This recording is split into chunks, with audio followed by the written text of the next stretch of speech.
Hello my dear students, welcome back to David के classes. ये है क्लास 12 से अकाउंटेंसी का चैप्टर 6 कैश फ्लो स्टेटमेंट। और आज के पार्ट में ये होने वाला है पूरा का पूरा वन शॉट किसका, पूरा का पूरा फॉर्मेट का। जी हाँ, कैश फ्लो स्टेटमेंट में क्या है, पूरा का पूरा फॉर्मेट है, जैसे कि आप लोगों को पता ही होगा। तो आज के पार्ट में पूरा फॉर्मेट वन शॉट में डिटेल में मैं आपको समझाने वाला हूं। और शायद आज के पार्ट के बाद आपको कैश फ्लो स्टेटमेंट में दिक्कत नहीं आएगी और शायद आप क्वेश्चंस भी कर लोगे। ठीक है, इस पार्ट के बाद मैं क्वेश्चंस भी कराऊंगा, लेकिन ये वाला जो पार्ट है, इस पार्ट में मैं आपको पूरा क्या समझाने वाला हूं, कैश फ्लो स्टेटमेंट का फॉर्मेट बहुत अच्छे से समझाने वाला हूं, ताकि आप खुद से क्या कर सको, क्वेश्चन कर सको। ठीक है, चलो तो बिना कोई टाइम वेस्ट करे स्टार्ट करते हैं अपना आज का पार्ट और स्टार्ट करते हैं भाई हमारा कैश फ्लो स्टेटमेंट की वन शॉट वीडियो। चलो तो भाई आज के पार्ट में हम क्या सीखेंगे, पूरा का पूरा फॉर्मेट सीखने वाले हैं कैश फ्लो स्टेटमेंट का। बहुत अच्छे से समझाने वाला हूं बेटा, रटना मत, रटोगे तो फंसोगे और फिर वो गलत हो जाएगा। ठीक है, चलो तो भाई चैप्टर 6 है ये वैसे तो, कैश फ्लो स्टेटमेंट। अब सबसे पहली बात तो यही आती है कि भाई हम ये जो कैश फ्लो स्टेटमेंट है वो बनाते क्यों है, फटाफट डिस्कस कर लेते हैं। देखो, कैश फ्लो, उसका नाम ही क्या है बेटा, कैश का फ्लो। कैश का फ्लो जानने के लिए हम क्या बनाते हैं, कैश फ्लो स्टेटमेंट बनाते हैं। और ये एक बहुत इंपॉर्टेंट डॉक्यूमेंट है, बहुत इंपॉर्टेंट स्टेटमेंट है। क्यों भाई, देखो भाई, अगर आपका लॉस हो रहा हो, क्या हो रहा हो, अगर आपकी कंपनी में लॉस हो रहा हो, लेकिन भाई साहब अगर आपके पास पैसा है, अगर आप तगड़ी पार्टी हो, आपके पास कैश है, तो लॉस में भी आप बिजनेस को क्या कर सकते हो, चला सकते हो। यानी कि जो सोल है बिजनेस की वो कौन है भैया, कैश है। अगर आपके पास कैश है तो आप लॉस में भी बहुत टाइम तक अपने बिजनेस को क्या कर सकते हो, रन कर सकते हो। और अगर आपके पास में कैश नहीं है तो भाई आपका बिजनेस भले ही प्रॉफिट में चल रहा हो, आपका बिजनेस क्या हो जाएगा, बंद हो जाएगा। क्यों भाई, पार्टीज को पेमेंट करना होता है, रॉ मटेरियल्स का पेमेंट करना होता है, लॉन्ग टर्म बोरोइंग्स का पेमेंट करना होता है, और वो सब पेमेंट हवा में नहीं होते, वो सारे पेमेंट कैसे होते हैं, कैश से। Cash means either you have hard cash or either you have cash in your bank account. समझ में आया? तो इसलिए हमें कैश फ्लो स्टेटमेंट बनाते हैं ताकि हमको ये पता चलता रहे कि भाई हमारे जो बिजनेस में अलग अलग एक्टिविटीज होती है बेटा। ठीक है, बिजनेस में तीन तरह की एक्टिविटीज चलती हैं, एक होती है ऑपरेटिंग एक्टिविटी, एक होती है इन्वेस्टिंग एक्टिविटी और एक होती है फाइनेंसिंग एक्टिविटी। ठीक है, तो हमें इन तीनों एक्टिविटी से पता चलता है कि भाई कितना पैसा आ रहा है और कितना पैसा जा रहा है। एक होती है बिजनेस में ऑपरेटिंग एक्टिविटी। ऑपरेटिंग एक्टिविटी हमारे बिजनेस के ऑपरेशन से रिलेटेड होती है। जैसे for example, we are the manufacturers and the sellers of cloth. अगर हम क्लोथ मर्चेंट हैं, हम क्या करते हैं, हम कपड़ा बनाते हैं, उससे कपड़े बनाते हैं, फिर उसके बाद में हम मार्केट में सेल करते हैं। तो इससे रिलेटेड हमारे जो भी एक्सपेंसेस, जो भी हमारी इनकम, जो भी हमारी एक्टिविटी रहेगी, उसे हम कौन सी एक्टिविटी बोलते हैं, ऑपरेटिंग एक्टिविटी बोलते हैं। लेकिन इस बिजनेस को सेटअप करने के लिए हम क्या करते हैं, यस, हम इन्वेस्टमेंट भी करते हैं। हम इन्वेस्टमेंट करते हैं प्लांट एंड मशीनरी में, हम इन्वेस्टमेंट करते हैं मशीन्स में, हम इन्वेस्टमेंट करते हैं फर्नीचर में, मतलब एक तरह से फिक्स्ड एसेट्स में। तो बिजनेस में हम इन्वेस्टिंग एक्टिविटी भी करते हैं, क्योंकि हम जमीन खरीदते हैं, उसके ऊपर बिल्डिंग बनाते हैं, फैक्ट्री बनाते हैं, ऑफिस बनाते हैं। समझ में आया? मशीन खरीदते हैं, तो ये हमारी इन्वेस्टिंग एक्टिविटी होती है और इससे पैसा आता भी है और जाता भी है। क्योंकि जब हम अपनी फिक्स एसेट्स खरीदते हैं तब पैसा जाता है, और जब इन्हीं फिक्स एसेट्स को बेचने की जरूरत पड़ जाती है तब पैसा जाता है। ये हमारी इन्वेस्टिंग एक्टिविटी होती है। एक तरह से हम इनमें पैसा इन्वेस्ट कर रहे हैं, क्योंकि फ्यूचर में ये हमको क्या देंगे, रिटर्न देंगे। ऐसे ही होती है एक और एक्टिविटी बिजनेस में हम जो करते हैं, वो होती है फाइनेंसिंग एक्टिविटी। हम हमारे बिजनेस को क्या कराते हैं, वही फाइनेंस कराते हैं। हम लोगों से पैसा लेते हैं हमारे बिजनेस को चलाने के लिए। वो शेयर होल्डर्स होते हैं, वो डिवेंचर होल्डर्स होते हैं, फाइनेंशियल इंस्टीट्यूशंस होते हैं, जो हमें शॉर्ट टर्म और लॉन्ग टर्म क्या देते हैं, पैसा देते हैं। तो फाइनेंसिंग एक्टिविटी से क्या होता है, पैसा आता है और पैसा जाता है। तो इन तीनों एक्टिविटी से, यानी कि ऑपरेटिंग एक्टिविटी, इन्वेस्टिंग एक्टिविटी और फाइनेंसिंग एक्टिविटी से कितना पैसा आया, कितना पैसा गया, ये जानने के लिए हम क्या बनाते हैं, कैश फ्लो स्टेटमेंट बनाते हैं। और हमें ये क्यों पता करना चाहिए बेटा, उसके पीछे का रीजन ये होता है, एक थंब रूल है। एक रूल क्या है कि भाई जो भी आपकी लॉन्ग टर्म एसेट्स हैं, जो भी आपकी नॉन करंट एसेट्स हैं, फिक्स्ड एसेट्स हैं, उनको बेटा फाइनेंस का ऐसे किया जाता है लॉन्ग टर्म बोरोइंग से। इज दैट क्लियर, है ना? और उनका पेमेंट का ऐसे किया जाता है बेटा ऑपरेटिंग एक्टिविटी से, क्योंकि उसके ऊपर जो भी ब्याज देना है, डिविडेंड देना है, तो वो सब ऑपरेटिंग एक्टिविटी से। तो मतलब हमारी जो ऑपरेटिंग एक्टिविटी है वो सफिशिएंट कैश जनरेट करना चाहिए, ताकि हम इनका टाइम टू टाइम क्या कर सके, पेमेंट कर सके। और बहुत सारे इंपॉर्टेंट डिसीजंस लेने के लिए हम क्या बनाते हैं बेटा, कैश फ्लो स्टेटमेंट बनाते हैं। क्यों? क्योंकि on the basis of cash we take so many important decisions, ठीक है, which will effect our financial position. ठीक है, और जो भी हमारे मैनेजरियल डिसीजंस होते हैं उसके लिए भी कैश फ्लो स्टेटमेंट बहुत इंपॉर्टेंट रोल प्ले करता है। ठीक है, तो इसलिए हम क्या बनाते हैं, कैश फ्लो स्टेटमेंट बनाते हैं। चलो, तो इस साल तो क्या आने वाला है भाई, क्वेश्चन आने वाला है, तो मेन फोकस हम काय पे करेंगे, क्वेश्चंस पे करेंगे, हम फॉर्मेट पे करेंगे, ठीक है। और हम सीधा इनडायरेक्ट मेथड ही सीखेंगे, क्योंकि हमारे सिलेबस में जो मेन है, या आप अगर उठा के देखेंगे तो बेटा क्वेश्चन काय में से आता है, इनडायरेक्ट मेथड से ही क्वेश्चन आता है। चलो, तो आज मैं आपको पूरा का पूरा फॉर्मेट सिखाने वाला हूं। ये जो फॉर्मेट है 3 पार्ट्स में डिवाइडेड है, that is cash flow from operating activity, cash flow from investing activity and cash flow from financing activity. तो सबसे पहले हम देखेंगे cash flow from operating activity. चलो आ जाओ। तो इस तरह का फॉर्मेट होता है, ऊपर आप हेडिंग डालते हो कैश फ्लो स्टेटमेंट, इसके ऊपर आपको आपकी कंपनी का नाम लिखना होता है, XYZ लिमिटेड, ABC लिमिटेड, जो भी है। Then you will write cash flow statement for the year ended 31 March, ठीक है। It is prepared on a particular date, एक स्पेसिफाइड डेट पे बनाया जाता है particulars. Then we start from first is cash flow from operating activity. सबसे पहले हम हेडिंग डालते हैं cash flow from operating activity. It is very important भाई, ऑपरेटिंग एक्टिविटी यानी जो हम हमारा बिजनेस कर रहे हैं भाई। देखो भाई, सबसे ज्यादा कैश काय से जनरेट होना चाहिए, कैश हमेशा जनरेट होना चाहिए आपकी ऑपरेटिंग एक्टिविटी से, क्योंकि भाई वही तो आपका मेन बिजनेस है भाई। कपड़े बना के मार्केट में बेचना, होलसेलर्स को बेचना, रिटेलर्स को बेचना, मेन बिजनेस तो आपका वही है। उसी से क्या आना चाहिए बेटा, ज्यादा पैसा आना चाहिए, ताकि हम जो इन्वेस्टिंग एक्टिविटी में, मतलब हमने जो मशीनें खरीदी हैं, उधार लेके जो हमने मशीनें खरीदी हैं, या हमने उधार लेके जो बिजनेस में पैसा लगाया है, उसका पेमेंट कहां से होगा, उसका पेमेंट भाई हमारी जो रोजमर्रा की जो ऑपरेटिंग एक्टिविटी से जो इनकम होती है, उसी से ही तो हो पाएगा। समझ में आया?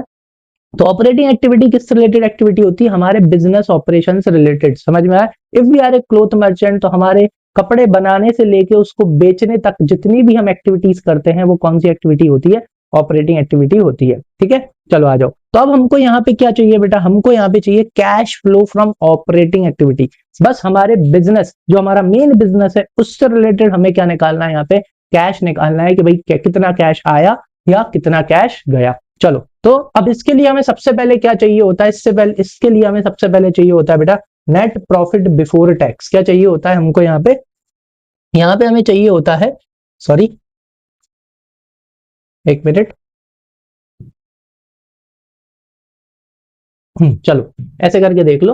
हाँ, तो यहाँ पे हमको सबसे पहले क्या चाहिए होता है बेटा, यहाँ पे हमें चाहिए होता है net profit before tax and extraordinary items, ठीक है। क्या चाहिए, net profit before tax and extraordinary item. तो बेटा ये आपको net profit before tax and extraordinary item कैसे मिलेगा, इसे हमें क्या करना पड़ता है, कैलकुलेट करना पड़ता है। क्या करना पड़ता है, कैलकुलेट। नेट प्रॉफिट आपको कहां मिलेगा बेटा, ये आपको बैलेंस शीट में मिलेगा। बैलेंस शीट में रिजर्व्स एंड सरप्लस में आप जाएंगे और वहां पर आपको क्वेश्चन में, वहां पर आपको क्या मिल जाएगा बेटा, नेट प्रॉफिट मिल जाएगा, या ये कहूं balance of statement of profit and loss मिल जाएगा, जिसमें आपको क्या करना है बेटा, जिसमें आपको करंट ईयर के बैलेंस को प्रीवियस ईयर के बैलेंस से क्या करना है, माइनस करना है। जैसा बोला है बिल्कुल वैसा ही करना है। आपको करंट ईयर के बैलेंस को किससे माइनस करना है बेटा, प्रीवियस ईयर के बैलेंस से आपको क्या करना है, माइनस करना है, जिससे आपको क्या पता पड़ जाएगा, net profit after appropriation. Yes, क्योंकि बैलेंस शीट में जो नेट प्रॉफिट अवेलेबल होता है वो होता है आफ्टर टैक्स। क्या होता है, आफ्टर टैक्स, डिविडेंड सब देने के बाद वो वाला प्रॉफिट होता है। तो net profit before tax and extraordinary item आपको क्या करना पड़ेगा बेटा, कैलकुलेट करना पड़ेगा। और उसे कैलकुलेट कैसे करते हैं और क्यों करते हैं, ये मैं आपको दोनों चीजें बताता हूं। आ जाओ, ये मैंने इसके लिए आपको अलग से एक पूरा वर्किंग नोट बना के दिया है यहाँ पे, ये रहा बेटा। तो calculation of net profit before tax and extraordinary item कब करना है, जब आप क्वेश्चन पढ़ोगे। क्या पढ़ोगे, जब आप क्वेश्चन पढ़ोगे, तो क्वेश्चन पढ़ते टाइम आपको मेन तौर से 4 चीजों का ध्यान रखना है। कितनी चीजों का, 4 चीजों का। अगर क्वेश्चन में ट्रांसफर टू रिजर्व है, किसी भी तरह के रिजर्व में अगर आपने प्रॉफिट में से पैसा ट्रांसफर किया है, ठीक है। प्रपोज्ड डिविडेंड है, कौन से ईयर का, प्रीवियस ईयर का, कौन सी ईयर का, प्रीवियस ईयर का। Interim dividend paid during the year अगर है तो, तीसरा आइटम ये हो गया। चौथा आइटम है बेटा provision for tax made during the current year. इस साल अगर आपने क्या बनाया है, प्रोविजन बनाया है, किसके लिए, टैक्स के लिए। अगर इन चारों में से आपको एक भी आइटम मिल जाए, मतलब समझ जाना कि भाई क्या बनाना पड़ेगा, यस वर्किंग नोट बनाना पड़ेगा, और क्या निकालना पड़ेगा, net profit before tax and extra ordinary item आपको निकालना पड़ेगा, ठीक है। तो सबसे पहले आपको क्या निकालेंगे आप, net profit of the current year after appropriation, ठीक है। तो आपको क्या करना है, यहाँ पे आपको यहाँ पे करंट ईयर के प्रॉफिट को प्रीवियस ईयर के प्रॉफिट से आपको क्या कर देना है बेटा, माइनस कर देना है, तो आपका वो निकल के आ जाएगा। फिर आपको क्या करना है, आपको देखना है कोई पैसा ट्रांसफर टू रिजर्व है क्या, क्या आपने पैसा किसी रिजर्व में ट्रांसफर किया है। अगर आपने पैसा रिजर्व में ट्रांसफर किया है, तो उसे हम वापस से क्या कर देंगे, ऐड कर देंगे। क्यों ऐड करेंगे, उसके पीछे का रीजन क्या है, कि देखो जैसे ही आप जैसे ही आप नेट प्रॉफिट से या जैसे ही आप प्रॉफिट एंड लॉस अकाउंट में से पैसे को कहां ट्रांसफर करते हो, जनरल रिजर्व में पैसे को अगर आप ट्रांसफर करते हो तो उसके वजह से नेट प्रॉफिट क्या हो जाता है, कम हो जाता है। लेकिन क्या पैसा गया? नहीं, पैसा नहीं गया, इसलिए उसे वापस से क्या करा जाता है, ऐड, क्योंकि हमें चाहिए कैश। क्या चाहिए? कैश। Is that clear? तो ट्रांसफर टू रिजर्व अगर आपने किया है तो उसे वापस से आप क्या कर देंगे, ऐड कर देंगे। क्यों? क्योंकि आपने रिजर्व में पैसा ट्रांसफर किया नेट प्रॉफिट से, लेकिन उसकी वजह से पैसा बिजनेस के बाहर गया है क्या? नहीं गया, वो बस कहां चला गया, रिजर्व में। तो उसे वापस से क्या कर दिया जाता है, ऐड कर दिया जाता है। वापस से प्रॉफिट क्या हो जाएगा, बढ़ जाएगा। नेक्स्ट क्या है, propose dividend of the previous year. कौन सा डिविडेंड? Propose dividend. अगर कोई प्रपोज डिविडेंड है क्वेश्चन में किसी भी प्रीवियस ईयर का, तो उसे हम वापस से क्या करेंगे, ऐड करेंगे। क्यों ऐड करेंगे? उसके पीछे का रीजन क्या है सर? उसके पीछे का रीजन ये बेटा, जो आपने डिविडेंड पे किया है, क्या पे करा है आपने, जो डिविडेंड पे किया है ना, ये नॉन ऑपरेटिंग एक्टिविटी है, ये फाइनेंसिंग एक्टिविटी का पार्ट है। कौन सी एक्टिविटी का? यस, फाइनेंसिंग एक्टिविटी का। क्योंकि आपने यहाँ पे डिविडेंड पे किया है। क्या पे करा है? डिविडेंड। डिविडेंड किसको पे किया जाता है? डिविडेंड पे किया जाता है शेयर होल्डर्स को। किसको? शेयर होल्डर्स को बेटा। और शेयर होल्डर्स जो हमको पैसा देते हैं वो आती है फाइनेंसिंग एक्टिविटी में। कौन सी एक्टिविटी में? फाइनेंसिंग एक्टिविटी में आती है। तो इसलिए उनको जो हमने डिविडेंड पे किया है, ये हमारे बिजनेस की ऑपरेटिंग एक्टिविटी से कोई लेना देना नहीं है। लेकिन डिविडेंड काय में से दिया जाता है? प्रॉफिट में से दिया जाता है, जिसकी वजह से प्रॉफिट क्या हो जाता है, कम हो जाता है। इसलिए उसे वापस से यहाँ पे क्या कर दिया जाएगा, ऐड कर दिया जाएगा। क्यों? क्योंकि ये एक नॉन ऑपरेटिंग एक्टिविटी है, ये फाइनेंसिंग एक्टिविटी है, तो इसलिए उसे वापस से यहां से ऐड कर दिया जाता है। और इस प्रपोज डिविडेंड को कहां लिखा जाता है? फाइनेंसिंग एक्टिविटी में। कौन सी एक्टिविटी बेटा? इसको हम फाइनेंसिंग एक्टिविटी में लिखते हैं। क्लियर? ठीक है, इसलिए इसको ऐड करते हैं। नेक्स्ट है बेटा, interim dividend paid during the year. कौन सा dividend? Interim dividend. Interim dividend कौन सा डिविडेंड होता है बेटा? इंटरिम डिविडेंड होता है, कभी कभार क्या होता है ना, जो आपकी कंपनीज होती हैं वो एजीएम नहीं कर पाती, वो एनुअल जनरल मीटिंग नहीं कर पाती, तो उससे पहले क्या दे दिया जाता है, इंटरिम डिविडेंड दे दिया जाता है। किनको? शेयर होल्डर्स को। अगेन इंटरिम डिविडेंड भी क्या है बेटा? यस, ये भी शेयर होल्डर्स को दिया जाता है, ये भी फाइनेंसिंग एक्टिविटी का पार्ट है, जिसकी वजह से प्रॉफिट क्या हो जाता है, कम हो जाता है। तो इसे वापस से क्या कर देते हैं, ऐड कर देते हैं। क्यों? उसके पीछे का रीजन है, क्योंकि जो इंटरिम डिविडेंड है, डिविडेंड दिया जाता है शेयर होल्डर्स को, और शेयर होल्डर्स एक तरह से हमारे बिजनेस को क्या करते हैं, फाइनेंस करते हैं, हमारे बिजनेस को पैसा देते हैं। ठीक है, तो ये हमारी ऑपरेटिंग एक्टिविटी का पार्ट नहीं है, इसलिए इसे वापस से क्या कर देते हैं, ऐड। क्योंकि इंटरिम डिविडेंड की वजह से प्रॉफिट क्या हो जाता है, कम हो जाता है। ठीक है, चलो अब इन दोनों का डिफरेंस भी बता देता हूं। सर इन दोनों में डिफरेंस क्या है? प्रपोज डिविडेंड क्या है ना बेटा, प्रीवियस ईयर डिविडेंड क्या हुआ था, प्रपोज हुआ था। यानी जो डायरेक्टर्स होते हैं, कौन होते हैं, जो कंपनी के डायरेक्टर्स होते हैं, वो बोर्ड ऑफ डायरेक्टर्स एजीएम के टाइम पे, एजीएम में कंपनी के जो भी शेयर होल्डर्स हैं, जो भी बोर्ड डायरेक्ट मतलब पूरी जो बोर्ड है, उसके सामने ये लोग प्रस्ताव रखते हैं, प्रपोजल रखते हैं कि क्या हम हमारे शेयर होल्डर्स को इतना डिविडेंड दे सकते हैं क्या। अगर ये पिछले साल प्रपोज किया है, मतलब अब तक इसको क्या कर दिया होगा, पे कर दिया होगा। क्योंकि प्रपोजल एक्सेप्ट होने के बाद, ठीक है, उसको with in I think 3 to 4 months उसको क्या कर दिया जाता है, पे कर दिया जाता है। बल्कि और जल्दी क्या कर दिया जाता है, प्रपोज डिविडेंड को पे कर दिया जाता है इस वजह से। ठीक है, तो ये पे हो चुका है। और इंटरिम डिविडेंड एजीएम होने से पहले हम हमारे शेयर होल्डर्स को क्या दे देते हैं, डिविडेंड देते हैं, उसको क्या बोलते हैं, इंटरिम डिविडेंड। ठीक है, ये आपके वाइवा में भी बहुत इंपॉर्टेंट क्वेश्चन बनते हैं। नेक्स्ट क्या बेटा, provision for income tax made during the current year. अब होता क्या बेटा, इस साल का टैक्स कब भरा जाता है, नेक्स्ट ईयर भरा जाता है, लेकिन प्रोविजन कब बना लिया जाता है, इस साल ही बना लेते हैं। क्यों बनाते हैं? उसके पीछे का रीजन है बेटा मैचिंग कॉन्सेप्ट। क्यों? क्योंकि इस साल की जो भी आपकी इनकम होगी उसके ऊपर टैक्स कब भरा जाएगा, नेक्स्ट ईयर। लेकिन इनकम कौन से साल की है बेटा, इस साल की, तो एक्सपेंस भी इसी साल आना चाहिए। इस वजह से हम इसी साल क्या बना लेते हैं, एक प्रोविजन बना लेते हैं, और इस साल के प्रॉफिट में से हम कुछ पैसा निकाल के कहां ट्रांसफर कर देते हैं, प्रोविजन फॉर टैक्स अकाउंट में हम ट्रांसफर कर देते हैं। लेकिन टैक्स कब भरा होगा बेटा, नेक्स्ट ईयर। अब हुआ क्या, आपने किया क्या, आपने बस इस साल प्रॉफिट में से कुछ पैसा निकाला और कहां ट्रांसफर कर दिया, प्रोविजन फॉर टैक्स अकाउंट में। लेकिन क्या पैसा गया? नहीं, पैसा नहीं गया। इस वजह से इसको वापस से क्या कर दिया जाता है बेटा, ऐड कर दिया जाता है। किसमें? जब आप net profit before tax and extraordinary item calculate कर रहे होते हो तो provision for income tax made during the current year, इस साल जो भी हमने प्रोविजन बनाया है उसे वापस से क्या कर दिया जाएगा, ऐड कर दिया जाएगा। तो मेन आपको ये चार चीजें ध्यान में रखनी है, transfer to reserve, propose dividend, interim dividend and provision for tax. कौन सी ईयर का बेटा, करेंट ईयर का। आ गई बात समझ में कि नहीं? अगर क्वेश्चन में चारों चीजों में से कोई एक चीज या चारों चीजें दे रखी हैं तो समझ जाना वर्किंग नोट बनाना है net profit for before tax and extraordinary item. चलो अब नीचे आते हैं। नीचे बेटा यहाँ पे क्या दे रखा है, less refund of income tax. Yes, अगर आपको किसी भी तरह का रिफंड मिला है इनकम टैक्स का तो उसको यहाँ से क्या कर देना बेटा, माइनस कर देना। क्या कर देना, माइनस। उसके पीछे का रीजन है क्योंकि जो भी आपको रिफंड मिला है इनकम टैक्स का वो आपकी कोई ऑपरेटिंग इनकम नहीं होती, इस वजह से क्या होता है आपका प्रॉफिट बढ़ जाता है। क्योंकि जो भी इनकम टैक्स का रिफंड आता है वो कहाँ लिखा जाता है, प्रॉफिट एंड लॉस अकाउंट में इनकम वाली साइड लिख दिया जाता है, जिसकी वजह से प्रॉफिट बढ़ जाता है। लेकिन क्या ये हमारा ऑपरेटिंग प्रॉफिट है, क्या ये हमारा ऑपरेटिंग गेन है, नहीं है। इसलिए while calculating net profit before tax and extraordinary item refund of income tax को माइनस कर देते हैं। नेक्स्ट दे रखा है बेटा extraordinary items debited to the statement of profit and loss, और दे रखा है less extraordinary items credited to the statement of profit and loss. ये जो एक्स्ट्राऑर्डिनरी आइटम्स हैं, देखो कुछ एक्स्ट्राऑर्डिनरी आइटम्स जैसे कि लॉस बाय फायर, चलो दिखाई देता हूं मैं आपको, यहीं कहीं देख लो।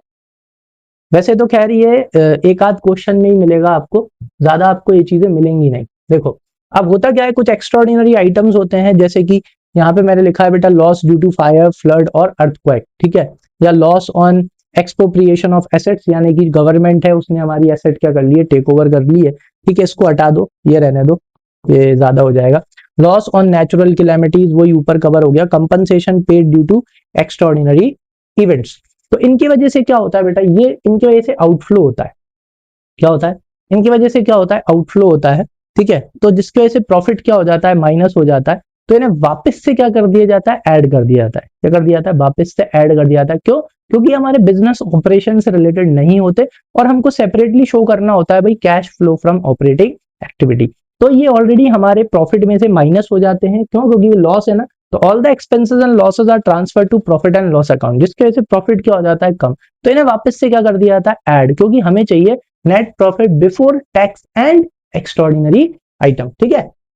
नेक्स्ट क्या दे रखा बेटा, कुछ एक्स्ट्राऑर्डिनरी आइटम्स होते हैं जो क्रेडिट होते हैं, जिसकी वजह से प्रॉफिट क्या हो जाता है, बढ़ जाता है, लेकिन उनका हमारे ऑपरेशन से यानी हमारे बिजनेस ऑपरेशन से कोई रिलेशन नहीं होता, इसलिए उनको क्या कर दिया जाता है, माइनस। जैसे कि compensation receipt for loss of asset due to calamity, भाई कैलेमिटी आई थी, अर्थक्वेक, फ्लड, इस तरह का कुछ आया था, जिसकी वजह से हमको क्या मिल गया, कंपनसेशन मिल गया, मुआवजा मिल गया। लेकिन क्या ये हमारे बिजनेस ऑपरेशन से रिलेटेड है, नहीं, लेकिन इसकी वजह से क्या बढ़ जाता है, प्रॉफिट बढ़ जाता है। तो प्रॉफिट को क्या करना पड़ता है बेटा, माइनस करना पड़ता है, इसलिए इन्हें लेस कर देते हैं। Insurance claim receipt for destroyed asset, ठीक है, वही चीज हो गई।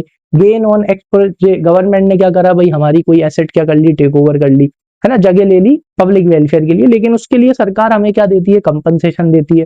तो उसकी वजह से भी हमारा प्रॉफिट बढ़ जाता है, माइनस करो। क्यों, क्योंकि हमारी ऑपरेटिंग एक्टिविटी से रिलेटेड नहीं है। लास्ट क्या लिखा है बेटा यहाँ पे, रिसिप्ट फ्रॉम एनी, कोई भी एक्स्ट्राऑर्डिनरी आइटम, लॉटरी जीत गए, जिसकी वजह से हमारा प्रॉफिट क्या हो गया, बढ़ गया, लेकिन क्या ये हमारे बिजनेस ऑपरेशन से रिलेटेड है, नहीं है, तो इसके वजह से उसे क्या कर दिया जाता है, माइनस कर दिया जाता है। वैसे तो खैर एक्स्ट्राऑर्डिनरी आइटम का आपको क्वेश्चन देखने को नहीं मिलेगा, लेकिन आपको बस इन चीजों का ध्यान में रखना है, खास तौर से ये चार चीजें, transfer to reserve, propose dividend of the previous year, interim dividend paid during the year and provision for income tax made during the current year, ठीक है। जैसे ही आप इनको आप क्या करोगे बेटा, वापस से एड बैक कर दोगे, तो आप काय पे पहुंच जाओगे, नेट प्रॉफिट बिफोर टैक्स पे। काय पे पहुंच जाएंगे अपन वापस से पहुंच जाएंगे बेटा हमारे net profit before tax and extraordinary items. समझ में आया, ये निकल के आ गया हमारा net profit before tax and extraordinary item. अब हमारा चालू हो जाएगा क्वेश्चन, आ जाओ।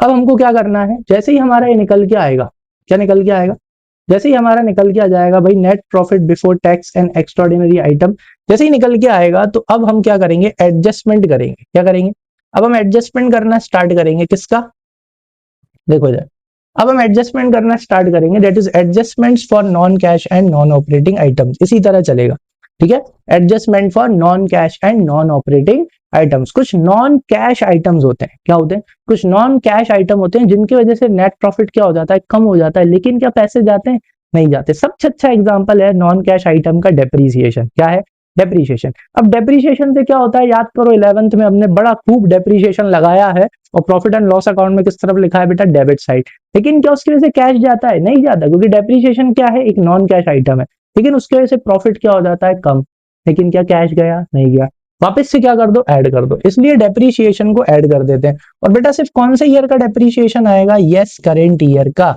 सिर्फ इस साल के डेप्रीसिएशन को ऐड करना है, ठीक है।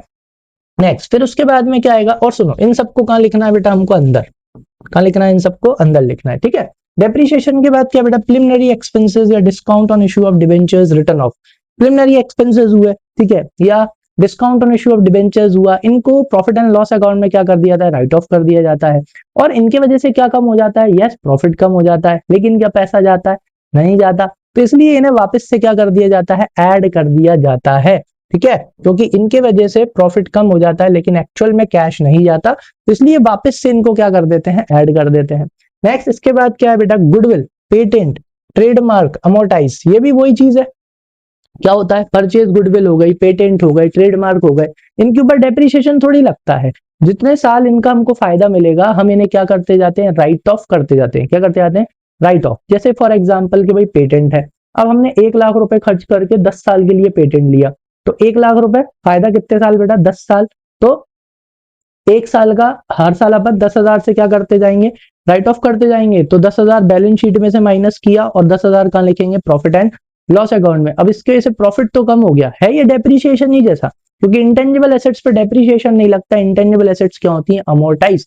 तो हर साल हम हमारी उस इंटेंजिबल एसेट को कम करते जाते हैं और कहाँ आता जाता है वो, प्रॉफिट एंड लॉस अकाउंट में। लेकिन क्या इसकी वजह से प्रॉफिट तो कम हो जाता है, लेकिन क्या एक्चुअल में कैश जाता है, नहीं जाता। इसलिए इन्हें वापस से क्या कर देते हैं, ऐड कर देते हैं। यानी अगर आपकी गुडविल अमोर्टाइज हुई है, या पेटेंट अमोर्टाइज हुए हैं, या ट्रेडमार्क्स अमोर्टाइज हुए हैं, या राइट ऑफ हुए हैं, तो उन्हें हम वापस से क्या कर देंगे, ऐड, क्योंकि ये है नॉन कैश आइटम। चलो next, sorry, interest paid on short term and long term borrowings. बेटा जो भी आपने इंटरेस्ट पे करा है किसके ऊपर, शॉर्ट टर्म और लॉन्ग टर्म बोरोइंग्स के ऊपर, जो अभी अपन ने ब्याज पे करा है उसे वापस से क्या करेंगे, ऐड करेंगे। लेकिन अब मन में आ रहा होगा सर इससे तो पैसा जाता है ना, तो फिर इन्हें क्यों वापस से ऐड कर रहे हैं। सुनो बेटा हमें यहाँ पे क्या चाहिए, यहाँ पे लिखा है adjustment for non cash and non operating items. बेटा जो interest paid on short term borrowings है, interest paid on long term borrowings है बेटा, ये है फाइनेंसिंग एक्टिविटी। कौन सी एक्टिविटी, यस फाइनेंसिंग एक्टिविटी के पार्ट है। ये हमारे ऑपरेटिंग एक्टिविटी के पार्ट नहीं है। एक्चुअल में बिजनेस नहीं बोलता कि लोन लो, यस बिजनेस नहीं बोलता है कि क्या लो, लोन लो। बेटा समझ में आई बात की नहीं आई, क्लियर है। बिजनेस करने को तो आप पूरा किससे कर सकते हो, खुद के पैसे से कर सकते हो। तो जो हम दूसरों का पैसा उधार लेते हैं तो वो हो जाती है फाइनेंसिंग एक्टिविटी। कौन सी एक्टिविटी हो जाती है, फाइनेंसिंग। हम ब्याज किसके ऊपर पे करते हैं, हम ब्याज पे कर रहे हैं क्योंकि हमने दूसरे से पैसा उधार लिया है, हमने हमारे बिजनेस को क्या कराया है, फाइनेंस। क्या कराया है, फाइनेंस, है ना। सुना है ना कि पूछते ना, अरे नई गाड़ी ले ली है कि नहीं, तो कैसे ली, कैश में ली या फाइनेंस कराई। सामने वाला क्या बोलता है, फाइनेंस कराई। फाइनेंस कराई का मतलब क्या हुआ कि भैया कुछ पैसा उसने लगाया है और कुछ पैसा उसने फाइनेंस कराया है, यानी कि किसी फाइनेंसिंग कंपनी ने लगाया है। सेम बिजनेस के साथ भी होता है। तो जो शेयर होल्डर्स हैं, जो डिबेंचर होल्डर्स हैं, जो फाइनेंशियल इंस्टीट्यूशंस हैं, वो एक तरह से अपने बिजनेस को क्या कर रहे हैं, फाइनेंस कर रहे हैं। समझ में आया। तो ये ऑपरेटिंग एक्टिविटी से रिलेटेड नहीं है। इनके ऊपर हम जो भी इंटरेस्ट पे कर रहे हैं, जो भी हम डिविडेंड पे कर रहे हैं, ठीक है, वो हमारी ऑपरेटिंग एक्टिविटी से रिलेटेड नहीं है। समझ में आ गई बात की नहीं आई, तो समझो इधर। तो जो हमने इंटरेस्ट पे करा है, क्या पे करा है, जो हमने इंटरेस्ट पे करा है शॉर्ट टर्म बोरोइंग्स पे और लॉन्ग टर्म बोरोइंग्स पे, इसके वजह से प्रॉफिट क्या हो गया है, कम हो गया है। इसे हम वापस से क्या कर देंगे, ऐड कर देंगे। क्यों, क्योंकि ये एक नॉन ऑपरेटिंग एक्सपेंस है, ये फाइनेंसिंग एक्टिविटी में जाएगा। काय में जाएगा, यस। यहां से हम इन्हें ऐड कर देंगे, यहां पर तो हम इन्हें क्या करेंगे बेटा, ऐड कर देंगे इंटरेस्ट पेड। क्यों, क्योंकि ये नॉन ऑपरेटिंग एक्सपेंस है, ठीक है। और कहां से माइनस करेंगे, ये जाएगा फाइनेंसिंग एक्टिविटी में, वहां से हम इसे क्या करेंगे, माइनस करेंगे। नेक्स्ट क्या दे रखा है, same interest paid on bank overdraft और कैश क्रेडिट। जो हमारा बैंक ओवरड्राफ्ट है that is our short term borrowings, cash credit ये भी हमारी शॉर्ट टर्म बोरोइंग्स है। इनके ऊपर हम क्या पे कर रहे हैं, इंटरेस्ट पे कर रहे हैं। तो एक तरह से इन्होंने हमारे बिजनेस को फाइनेंस किया है। तो again interest paid on bank overdraft, cash credit हमारी फाइनेंसिंग एक्टिविटी से रिलेटेड है। ये हमारे नॉन ऑपरेटिंग एक्सपेंस है, जिसके वजह से हमारा प्रॉफिट क्या हो गया है, कम, जिसे हम वापस से क्या कर देंगे, ऐड कर देंगे। क्या कर देंगे, ऐड। और ये कहां जाएगा बेटा, ये दोनों हमारे फाइनेंसिंग एक्टिविटी में जाएंगे। यहां पर हम इन्हें ऐड बैक कर देंगे और कहां से माइनस करेंगे, फाइनेंसिंग एक्टिविटी में। क्लियर। नेक्स्ट देखो बेटा, loss on sale of fixed asset. Again this is also our non operating loss. ये हमारे बिजनेस ऑपरेशन से रिलेटेड नहीं है। भाई हमारा काम है, हमारा क्या काम है, हमारा काम है कपड़े बना के मार्केट में बेचना। Is that clear. हमारा पैसे उधार लेने का काम नहीं है, हमारा यस, एसेट खरीदने बेचने का काम नहीं है। तो these all are our non operating expense, these are our non operating loss. जैसे कि फॉर एग्जांपल कि भाई कोई एसेट खराब हो गई, हमने उठा के उसे क्या कर दिया, बेच दिया, फिक्स एसेट, और उसमें क्या हो गया बेटा, लॉस। लेकिन at the end of the year सारे के सारे लॉसेस हम कहाँ डाल देते हैं, yes, profit and loss account में डालते हैं, जिसकी वजह से हमारा प्रॉफिट क्या हो जाता है, कम हो जाता है। तो उसे उठा के हम वापस से क्या कर देंगे बेटा, ऐड कर देंगे। क्यों? Again it's our non operating loss. कौन सा लॉस है ये हमारा नॉन ऑपरेटिंग लॉस है, जिसके वजह से करेक्ट हमारा ऑपरेटिंग प्रॉफिट खराब हो गया होगा। तो सही करने के लिए हम वापस से इसको क्या कर देंगे बेटा, ऐड बैक कर देंगे। समझ में आया? नेक्स्ट, फिर उसके बाद में नीचे और भी आइटम्स हैं, देखो ये इसके बाद क्या दिया है, इसके बाद है बेटा हमारे पास में increase in provision for doubtful debts. ठीक है, अगर आपने क्या करा बेटा, इस साल अगर आपने प्रॉफिट में से पैसे निकाल के प्रोविजन फॉर डाउटफुल डेब्ट्स में डाल दिया, तो आप देखोगे कि इस साल आपका प्रोविजन फॉर डाउटफुल डेब्ट्स क्या हो गया, बढ़ गया। लेकिन जैसे ही आप प्रॉफिट में से पैसा निकालोगे तो प्रॉफिट क्या हो जाएगा, कम हो जाएगा। और आपने वो पैसा निकाल के कहाँ डाल दिया, प्रोविजन फॉर डाउटफुल डेब्ट्स में। लेकिन क्या कैश गया? नहीं गया, कैश तो बिजनेस में ही है ना, तो इसलिए इसे वापस से क्या कर दिया जाता है, ऐड कर दिया जाता है। इसलिए यहाँ पे इसे भी हम क्या करेंगे, ऐड करेंगे। कर लिया? चलो, फिर उसके बाद में कुछ चीजें लेस करी जाती हैं। क्यों करी जाती हैं, उसके पीछे का रीजन क्या होता है, क्योंकि ये है नॉन ऑपरेटिंग इनकम। सॉरी, कौन सी इनकम है बेटा, ये हमारी जो भी ऐड करी जा रही है, ये हमारी नॉन ऑपरेटिंग इनकम है। कौन सी इनकम बेटा, नॉन ऑपरेटिंग इनकम है। जैसे कि इंटरेस्ट इनकम। ठीक है, अब हमारा तो कपड़े बना के बेचने का बिजनेस है, हमारे पास पैसा इकट्ठा हो गया, हमने उठा के क्या दे दिया, हमने उठा के ब्याज पे चढ़ा दिया। अब उससे हमें क्या मिल रहा है, ब्याज। तो ये तो हमारी नॉन ऑपरेटिंग इनकम है ना। कौन सी इनकम है, नॉन ऑपरेटिंग इनकम। एक्चुअल में ये है हमारी इन्वेस्टिंग एक्टिविटी। कौन सी एक्टिविटी, यस, हमने क्या करा, हमने अपने कपड़ों के बिजनेस से पैसा कमाया, और पैसा कमा के हमने किसी को ब्याज पे दे दिया। तो एक तरह से तो हमने इन्वेस्ट किया है ना, हमें रिटर्न मिल रहा है। तो बेटा ये हमारी इन्वेस्टिंग एक्टिविटी से रिलेटेड है, ये हमारी ऑपरेटिंग एक्टिविटी से रिलेटेड नहीं है। लेकिन होता क्या है, at the end of the year सारे एक्सपेंसेस डाले जाते हैं, तो वैसे ही सारी इनकम भी कहाँ डाल दी जाती है, प्रॉफिट एंड लॉस अकाउंट में। और इस इंटरेस्ट इनकम की वजह से हमारी नेट प्रॉफिट क्या हो गया होगा बेटा, बढ़ गया होगा। तो उसे वापस से क्या कर दिया जाता है, कम कर दिया जाता है। क्या कर दिया जाता है, कम कर दिया जाता है। Same with the dividend income. हमने क्या करा, हमने हमारे कपड़े के बिजनेस से पैसा कमाया, और वो पैसा कहाँ लगा दिया बेटा, यस, किसी दूसरी कंपनी में लगा दिया, और उस कंपनी के शेयर्स खरीद लिए, है ना। या तो इक्विटी शेयर्स हो सकते हैं या प्रेफरेंस शेयर हो सकते हैं। अब at the end of the year वो हमें क्या देंगे, डिविडेंड। लेकिन क्या ये हमारे बिजनेस ऑपरेशन से रिलेटेड है? नहीं है भैया, हमारा काम तो क्या है, कपड़े बना के बेचने का। अब वो जो पैसा हमको मिल रहा है, वो जो हमको इनकम मिल रही है, वो हमारी नॉन ऑपरेटिंग इनकम है। इसकी वजह से हमारा नेट प्रॉफिट क्या हो गया होगा, बढ़ गया होगा। तो उसे वापस से क्या कर देंगे बेटा, कम कर देंगे। इसलिए इसे भी लेस कर देंगे। नेक्स्ट क्या है, रेंटल इनकम। तो ये सारी की सारी हमारी इन्वेस्टिंग एक्टिविटी वाली इनकम है। कौन सी वाली, यस, इन्वेस्टिंग। तो ये कहाँ जाएंगी बेटा, इन्वेस्टिंग एक्टिविटी में। किसमें जाएंगी, यस, इन्वेस्टिंग एक्टिविटी में। यहां भी हमने पैसा इन्वेस्ट किया है, यहां भी और यहां भी। रेंटल इनकम, कौन सी इनकम, रेंटल। यस, हमने बिल्डिंग खरीदी, जमीन खरीदी, काय पे चढ़ा दी, रेंट पे चढ़ा दी। वही हमारे कपड़े बनाने के बिजनेस से बढ़िया पैसा इकट्ठा हुआ, हमने जमीन खरीदी, रेंट पे चढ़ा दी, बिल्डिंग बनाई, रेंट पे चढ़ा दी। तो this is what, this is our rental income. हमारी ऑपरेटिंग इनकम तो कपड़े से होती है। तो ये कौन सी इनकम हो गई, ये हमारी नॉन ऑपरेटिंग इनकम है। ये हमारी इन्वेस्टिंग, क्योंकि हमने जमीन में पैसा इन्वेस्ट किया है, रिटर्न आएगा। बिल्डिंग में पैसा इन्वेस्ट किया है। समझ में आ गई बात की नहीं? तो ये हमारी इन्वेस्टिंग एक्टिविटी से रिलेटेड इनकम है। अब इसकी वजह से क्या हुआ होगा, नेट प्रॉफिट बढ़ गया होगा। तो वापस से क्या कर देंगे बेटा, कम कर देंगे। इसलिए इस रेंटल इनकम को भी यहाँ से माइनस कर देना है। नेक्स्ट क्या बेटा, gain on sale of fix asset. अब हुआ क्या होगा, मान के चलो कोई फिक्स एसेट खराब हो गई होगी, आपने सोचा उठा के बेच देते हैं, काम में तो आ नहीं रही, या सही होगी तभी तो फायदा हुआ है। ठीक है, अब वो ज्यादा में बिक गई, आपको क्या हो गया, फायदा हो गया। और at the end of the year, yes, सारे फायदे कहाँ डाले जाते हैं, प्रॉफिट एंड लॉस अकाउंट में, जिसकी वजह से नेट प्रॉफिट क्या हो गया होगा, बढ़ गया होगा। लेकिन अगेन क्या ये हमारी ऑपरेटिंग इनकम है, नहीं है, हटाओ यहाँ से। तो वापस से उसको क्या कर दिया जाएगा बेटा, लेस कर दिया जाएगा। समझ में आ गया? Then decrease in provision for doubtful debts, उसका अपोजिट है। ठीक है, अगर अब आपका क्या हो गया बेटा, प्रोविजन कम हो गया। आपने क्या करा, प्रोविजन फॉर जो आप डाउटफुल डेब्ट्स बनाते हो, पिछले साल वो 15,000 का था, इस साल आपको लगा कि 15,000 के प्रोविजन की जरूरत नहीं है, आपने घटा के 10,000 कर दिए, यानी आपने 5,000 से प्रोविजन कम कर दिया। तो 5,000 बेटा वापस से कहाँ डाला होगा, प्रॉफिट एंड लॉस अकाउंट में, जिसकी वजह से प्रॉफिट क्या हो गया होगा, बढ़ गया होगा। लेकिन क्या एक्चुअल में कैश आया, नहीं आया। तो वापस से क्या कर दो, कम कर दो। तो उसकी वजह से हम इसको क्या कर देंगे, कम। तो जैसे ही आपने क्या करा, जैसे ही बेटा आपने नेट प्रॉफिट में से, किस में से, जरा यहाँ ध्यान दो, और अकाउंटिंग रेशियो के टाइम पे भी मैंने ये चीज समझाई थी।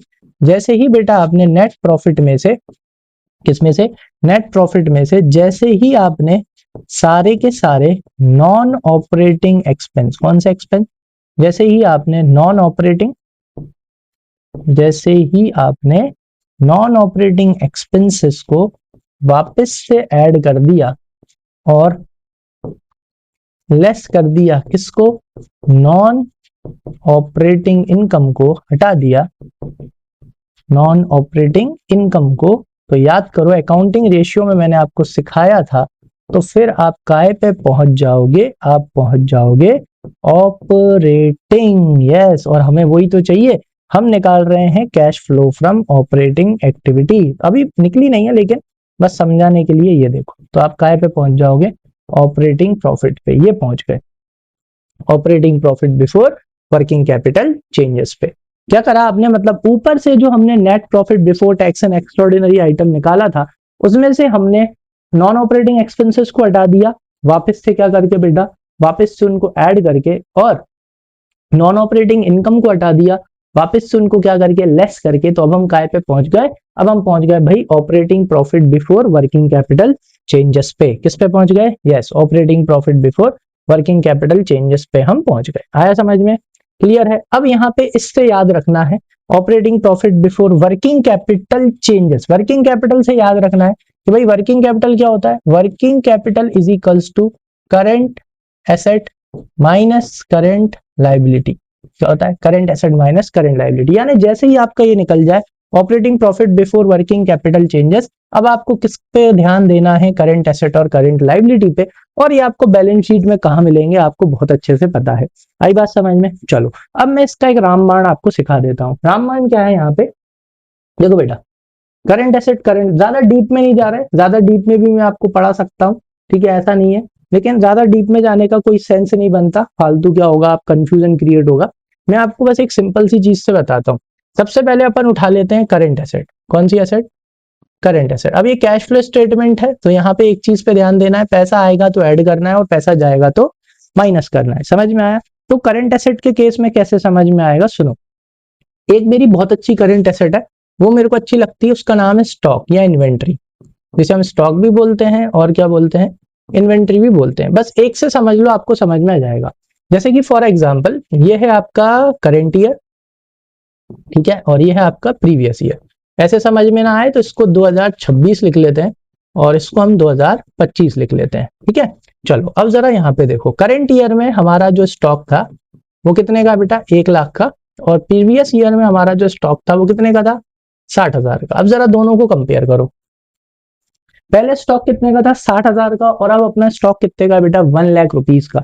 इसका मतलब हमारा स्टॉक क्या हो गया, बढ़ गया। तो स्टॉक बढ़ा कैसे, यस, स्टॉक बढ़ा कैसे, यस, खरीदा होगा। अब यहाँ पर ना ज्यादा दिमाग मत लगाना, क्लियर है। यहाँ पे बस आप क्या देखना, इंक्रीज और डिक्रीज, कि भाई करंट एसेट में इंक्रीज हो रहा है या डिक्रीज हो रहा है। ज्यादा डेप्थ में नहीं समझा रहा, प्रॉब्लम होती है, बस कॉमन सेंस से समझ लो। क्या करो, क्या देखना है, इस तरह से आपको बैलेंस शीट में दोनों साल का मिल जाएगा, करंट ईयर का और प्रीवियस ईयर का। अब आपको क्या देखना है, अच्छा पिछले साल कितने का स्टॉक था, 60,000 का, अब स्टॉक कितने का हो गया, 1 लाख का। तो 1 लाख का हुआ कैसे होगा, चोरी करके लाए, नहीं, क्या करा होगा, खरीदा होगा।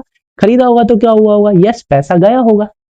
समझ में आया, बस सिंपल सा फंडा लगाना है कि भाई स्टॉक क्या हो गया, इंक्रीज हो गया, स्टॉक इंक्रीज मतलब एसेट बढ़ गई, करंट एसेट बढ़ी, तो करंट एसेट बढ़ी तो बढ़ी कैसे होगी, आपने खरीदी होगी, और खरीदी होगी तो क्या होगा बेटा, पैसा गया होगा। यानी कि जब एसेट बढ़ती है, जब करंट एसेट इंक्रीज होती है तो पैसा जाता है, क्यों, क्योंकि एसेट बढ़ेगी कैसे, क्योंकि आपने जब खरीदी होगी तभी बढ़ी होगी। समझ में आया। अब चाहो तो आप क्या कर दो, तो यहां से एक चीज समझ में आ गया कि भाई इंक्रीज इन करंट एसेट, यानी कि इंक्रीज इन करंट एसेट से क्या होता है बेटा, पैसा जाता है। क्योंकि पहली करंट एसेट 60,000 की थी, अब बढ़ के कितने की हो गई, 1 लाख की। मतलब हमने इस साल 40,000 का और स्टॉक खरीदा होगा, तभी वो बढ़ गया, और खरीदा होगा तो पैसे गए होंगे। यानी कि इंक्रीज इन करंट एसेट को हम क्या करेंगे, less. Increase in current asset को हम क्या करने वाले हैं, लेस करने वाले हैं। ये देखो, इंक्रीज इन करंट एसेट क्या होगा बेटा, लेस होगा। आई बात समझ में कि नहीं आई। चलो अब इसका अपोजिट करते हैं। अपोजिट कैसे करते हैं, यानी कि इसी को आप क्या ले लो, उल्टा ले लो, इसी को उल्टा कर दो, कोई दिक्कत नहीं है। अब यहाँ पे कर लो आप 60,000, अभी कितने का है 60,000 का, प्रीवियस ईयर में कितने का स्टॉक था हमारे पास 1 लाख रुपए का। अब उल्टा कर लिया भाई, प्रीवियस ईयर में हमारी कितने की थी 1 लाख रुपए की, अब घट के कितने का हो गया स्टॉक 60,000 का, कम हो गया ना। एसेट कम कैसे हुई, मतलब क्या करा होगा, बेच दिया होगा। यस, बेच दिया होगा, बेचा होगा तो क्या होगा बेटा, पैसे आए होंगे। यानी इससे एक और चीज सिद्ध हो गई कि भाई डिक्रीज इन करंट एसेट से पैसे आते हैं। जैसे ही आपकी एसेट घटती है, मतलब आपने करंट एसेट घटती है, मतलब आप उसे बेच देते हो, और बेचने से क्या आते हैं, पैसे आते। समझ में आया, क्लियर है, ये देखो ये आ गया। तो यहाँ उल्टा चलता है, याद रखने का सिंपल सा तरीका। कॉन्सेप्ट समझ में आ गया कि नहीं आया। अब कोई भी करंट एसेट है, सब में यही चीज लग रही है।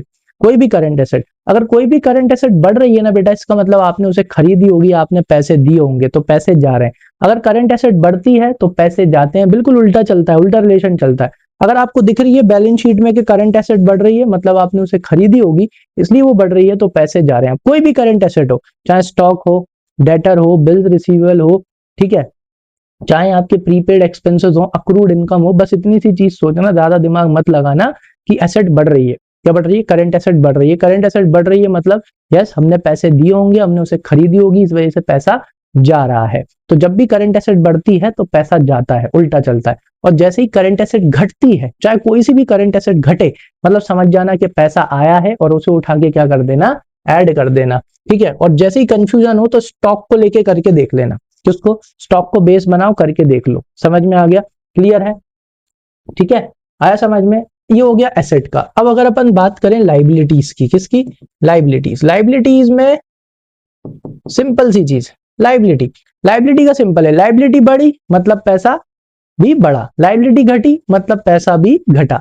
हाँ देखो, मेरी सबसे अच्छी करंट लाइबिलिटी कौन सी है, समझ गए क्या, मेरी सबसे अच्छी करंट लाइबिलिटी, अच्छा मैंने सिर्फ लाइबिलिटी लिख लिया, मेरी सबसे पसंदीदा करंट लाइबिलिटी है भाई क्रेडिटर्स। कौन है, क्रेडिटर्स को लेके मैंने ये चीज बड़े अच्छे से समझी थी 12th में, तो मैं आपको भी समझाता हूँ। लो क्रेडिटर्स ले लो, बहुत अच्छी लाइबिलिटी है भाई क्रेडिटर्स, ठीक है, देखना है। अभी अपना चलो 2026 ये हमारा करंट ईयर है, और ये हमारा 2025, ठीक है। चलो पिछले साल जो क्रेडिटर्स थे वो कितने के थे, 1.5 लाख के थे, ठीक है। और अब क्रेडिटर्स बढ़ के कितने हो गए, 2,20,000 के। ये देखो, क्रेडिटर्स को लास्ट ईयर कितने देने थे, 1.5 लाख रुपए देने थे, अब क्रेडिटर्स को कितने देने, 2,20,000 देने। इसका मतलब हमने उनसे 70,000 रुपए और ले लिए, मतलब पैसे आए, ठीक है। आ गई बात समझ में, तो पैसे आए मतलब ऐड, यानी कि क्या करना है भाई, हमको ऐड करना है जब भी क्या हो, yes, increase in current liability. क्या करना है, हमको ऐड करना है, जब भी बढ़ेगी मतलब पैसे आएंगे। लो इसका उल्टा करके देख लो, ये देखो अपोजिट करके देखते हैं, ठीक है। अब घटाते हैं अपन, पहले हमारी कितने की थी, 2 लाख रुपीस की करंट लाइबिलिटी थी, और अब कितनी रह गई भाई, ये देखो, पिछले साल हमको क्रेडिटर्स को कितने देने थे, 2 लाख, और अब कितने देने, 1,20,000। क्यों भाई, क्योंकि 80,000 रुपए हमने उन्हें क्या करे होंगे, दे दिए होंगे, यानी कि पैसे गए, ठीक है। तो यहाँ पे हमें क्या कर देना है, लेस, क्या, डिक्रीज इन करेंट लाइबिलिटी। तो करेंट लाइबिलिटी के साथ सिंपल सी चीज चलती है, करेंट लाइबिलिटी बढ़ी तो पैसा भी बढ़ा, ऐसे याद कर लो, और करेंट लाइबिलिटी घटी तो पैसा भी घटा। अब कोई सी भी करेंट लाइबिलिटी हो, क्या हो, यस, कोई सी भी करेंट लाइबिलिटी हो, किसको छोड़ के, बैंक ओवरड्राफ्ट और कैश क्रेडिट को छोड़ देना, वो फाइनेंसिंग एक्टिविटी में आते हैं, ठीक है। उनको छोड़ के आपके क्रेडिटर्स हो, बिल्स पेबल हो, ठीक है, आपके आउटस्टैंडिंग एक्सपेंसेस हो, किसी भी तरह की एडवांस इनकम, अनअर्न्ड इनकम, किसी भी तरह की करंट लाइबिलिटी हो, किसको छोड़ के बेटा, बैंक ओवरड्राफ्ट और कैश क्रेडिट को छोड़ के। अगर बढ़े तो मतलब पैसे भी बढ़े, तो ऐड कर देना, घटे तो मतलब पैसे भी घटे, तो क्या कर देना, लेस कर देना। ये देखो, तो हम इस ये वाली चीज हमारी क्लियर हो गई, आई होप अच्छे से, कि भाई ऐड किसको करना है बेटा, ऐड करना है डिक्रीज इन करंट एसेट, क्योंकि अगर करंट एसेट कम हुआ मतलब पैसा गया, सॉरी, करंट एसेट कम हुआ मतलब पैसा आया, क्योंकि हमने बेच दिया होगा, क्लियर है। और किसको ऐड करना है, yes, increase in current liability. अब पता है मैंने याद कैसे करा था, मेरा याद करने का इसमें फंडा था कि मैंने करंट लाइबिलिटी याद कर ली थी, उसका उल्टा होता है करंट एसेट। करंट लाइबिलिटी में क्या होता है कि अगर लाइबिलिटी बढ़ी तो पैसे भी बढ़े, तो एसेट में क्या होता है, एसेट बढ़ा तो पैसा घटा, उल्टा चलता है एसेट लाइबिलिटी में। सेम, लाइबिलिटी घटी तो पैसा घटा, लेकिन करंट एसेट में उल्टा चलेगा कि भाई अगर करंट एसेट घटा तो पैसा आया, ऐसा चलता है, ठीक है। तो एक को याद कर लो, दूसरा अपने आप याद रहता है। तो आई होप अब आपको ये अच्छे से समझ में आ गया होगा कि कब ऐड करना है और कब लेस करना है। समझ में आया? अगर करंट लायबिलिटी बढ़ी तो पैसा भी बढ़ा, ऐड कर दो। अगर करंट लायबिलिटी बढ़ रही है बेटा तो उसको ऐड करो क्योंकि पैसा आ रहा है। करंट लायबिलिटी घट रही है तो लेस करो क्योंकि पैसा भी जा रहा है, क्योंकि हमने उस लायबिलिटी का पेमेंट कर दिया होगा। समझ में आया? उल्टा हो जाता है करंट एसेट के उसमें, मैंने आपको एक्सप्लेन भी कर दिया बहुत अच्छे से। अगर करंट एसेट बढ़ रही है मतलब पैसा जा रहा है क्योंकि हमने एसेट खरीदी होगी। समझ में आ गया? और अगर करंट एसेट घट रही है तो पैसा आ रहा है क्योंकि हमने उसे बेच दिया होगा, तो उसे क्या करना है? ऐड। तो जैसे ही आप ये कर लोगे, क्या कर लोगे? जैसे ही आप अपना yes operating profit before working capital changes के बाद करंट एसेट करंट लायबिलिटी का एडजस्टमेंट कर लोगे, किसका? इसका। तो फिर आप काय पे आ जाओगे? फिर आप आओगे कैश जनरेटेड फ्रॉम ऑपरेशन। अब आपने क्या निकाल लिया? कैश जनरेटेड फ्रॉम ऑपरेशन आपका निकल के आ जाएगा। क्लियर है? फिर यहां से आपको क्या माइनस करना है? Less income tax paid. या तो क्वेश्चन में दे रखा होगा tax paid during the year. अगर क्वेश्चन में tax paid during the year दे रखा है तो आप उसको माइनस कर दो। इसे आप ये भी लिख सकते हो कैश जनरेटेड फ्रॉम ऑपरेशन, और यहाँ पे आप एक चीज और जोड़ लो अपने फॉर्मेट में, अगर लिख रहे हो मेरे साथ साथ, बिफोर टैक्स लिख लो। क्या लिख लो? Before tax. ठीक है, ये आ गया।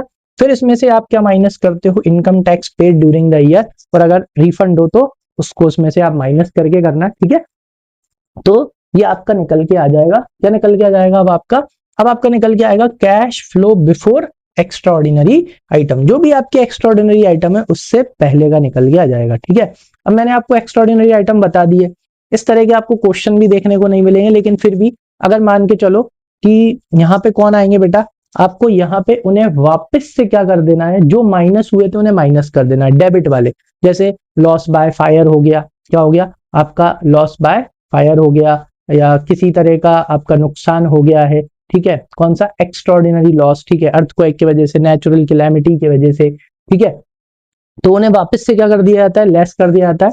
और किसी भी तरह की एक्स्ट्राऑर्डिनरी आइटम यानी कि इंश्योरेंस क्लेम मिल गया है, उसे वापस से क्या कर दिया जाता है? ऐड कर दिया जाता है। तो क्या निकल दिया जाता है? Net cash from operating activities. आप चाहो तो इन दोनों को इग्नोर भी मार दो, क्यों? क्योंकि इसके क्वेश्चन एक ही क्वेश्चन दे रखा है, उसके अलावा कोई क्वेश्चन नहीं है। ठीक है, और इसको ज्यादातर कंसिडर करते भी नहीं है। सीधा अपना क्या निकल के आ जाता है? नेट कैश और cash used in operating activity. देखो, अब नेट कैश फ्रॉम कब लिखना है? अगर आपका आंसर बेटा यहाँ पे काय में आ रहा है, अगर आपका आंसर पॉजिटिव में आ रहा है, किस में आ रहा है? पॉजिटिव में आ रहा है, तो लिखना है नेट कैश फ्रॉम। लेकिन अगर आपका आंसर नेगेटिव में आ रहा है, किस में आ रहा है? नेगेटिव में, तो क्या लिखना है? Net cash used in operating activity. तो ये हमारी क्या निकल के आ गई? ऑपरेटिंग एक्टिविटी निकल के आ जाती है। जरा मैं आपको एक चीज बता देता हूं यहाँ पे, देखो लिखने का तरीका कैसा है, एक चीज जरा देख लो यहाँ। ठीक है, जैसे कि आप adjustment for non cash and non operating item कर रहे हैं, तो इन्हें अंदर लिखना। कहाँ पे लिखना है? इधर मत लिखना, यहाँ पे लिखना। अभी इनके फिगर्स को आपको यहाँ पे लिखना है। ठीक है, फिर यहाँ पे लिखने के बाद आप इधर इनको क्या करोगे? इसको आप बाहर निकाल दोगे, जो भी आपका आइटम आएगा। फिर ऊपर जो आपका net profit before tax and extraordinary item दे रखा है, उसमें या तो प्लस होगा माइनस होगा, तो ये निकल के आ जाएगा आपका क्या? Operating profit before working capital changes. फिर वापस से इन्हें अंदर लिखना है, किसको? ये इंक्रीज डिक्रीज को। जो भी आ रहा है उसे फिर हमें क्या लिखना है? बाहर। देखो मैं लिख के बताता हूं आपको, इस तरह से करना।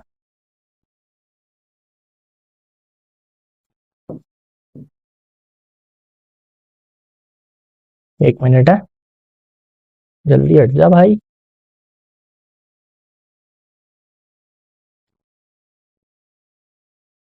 चलो यहाँ पे देखो, तो जैसे ही आपका क्या निकल के आ गया, ये यहाँ पे इधर आ जाएगा operating profit before working capital changes. फिर उसके बाद इन ये इंक्रीज डिक्रीज को भी आपको कहाँ लिखना है? ऐसे अंदर लिखना।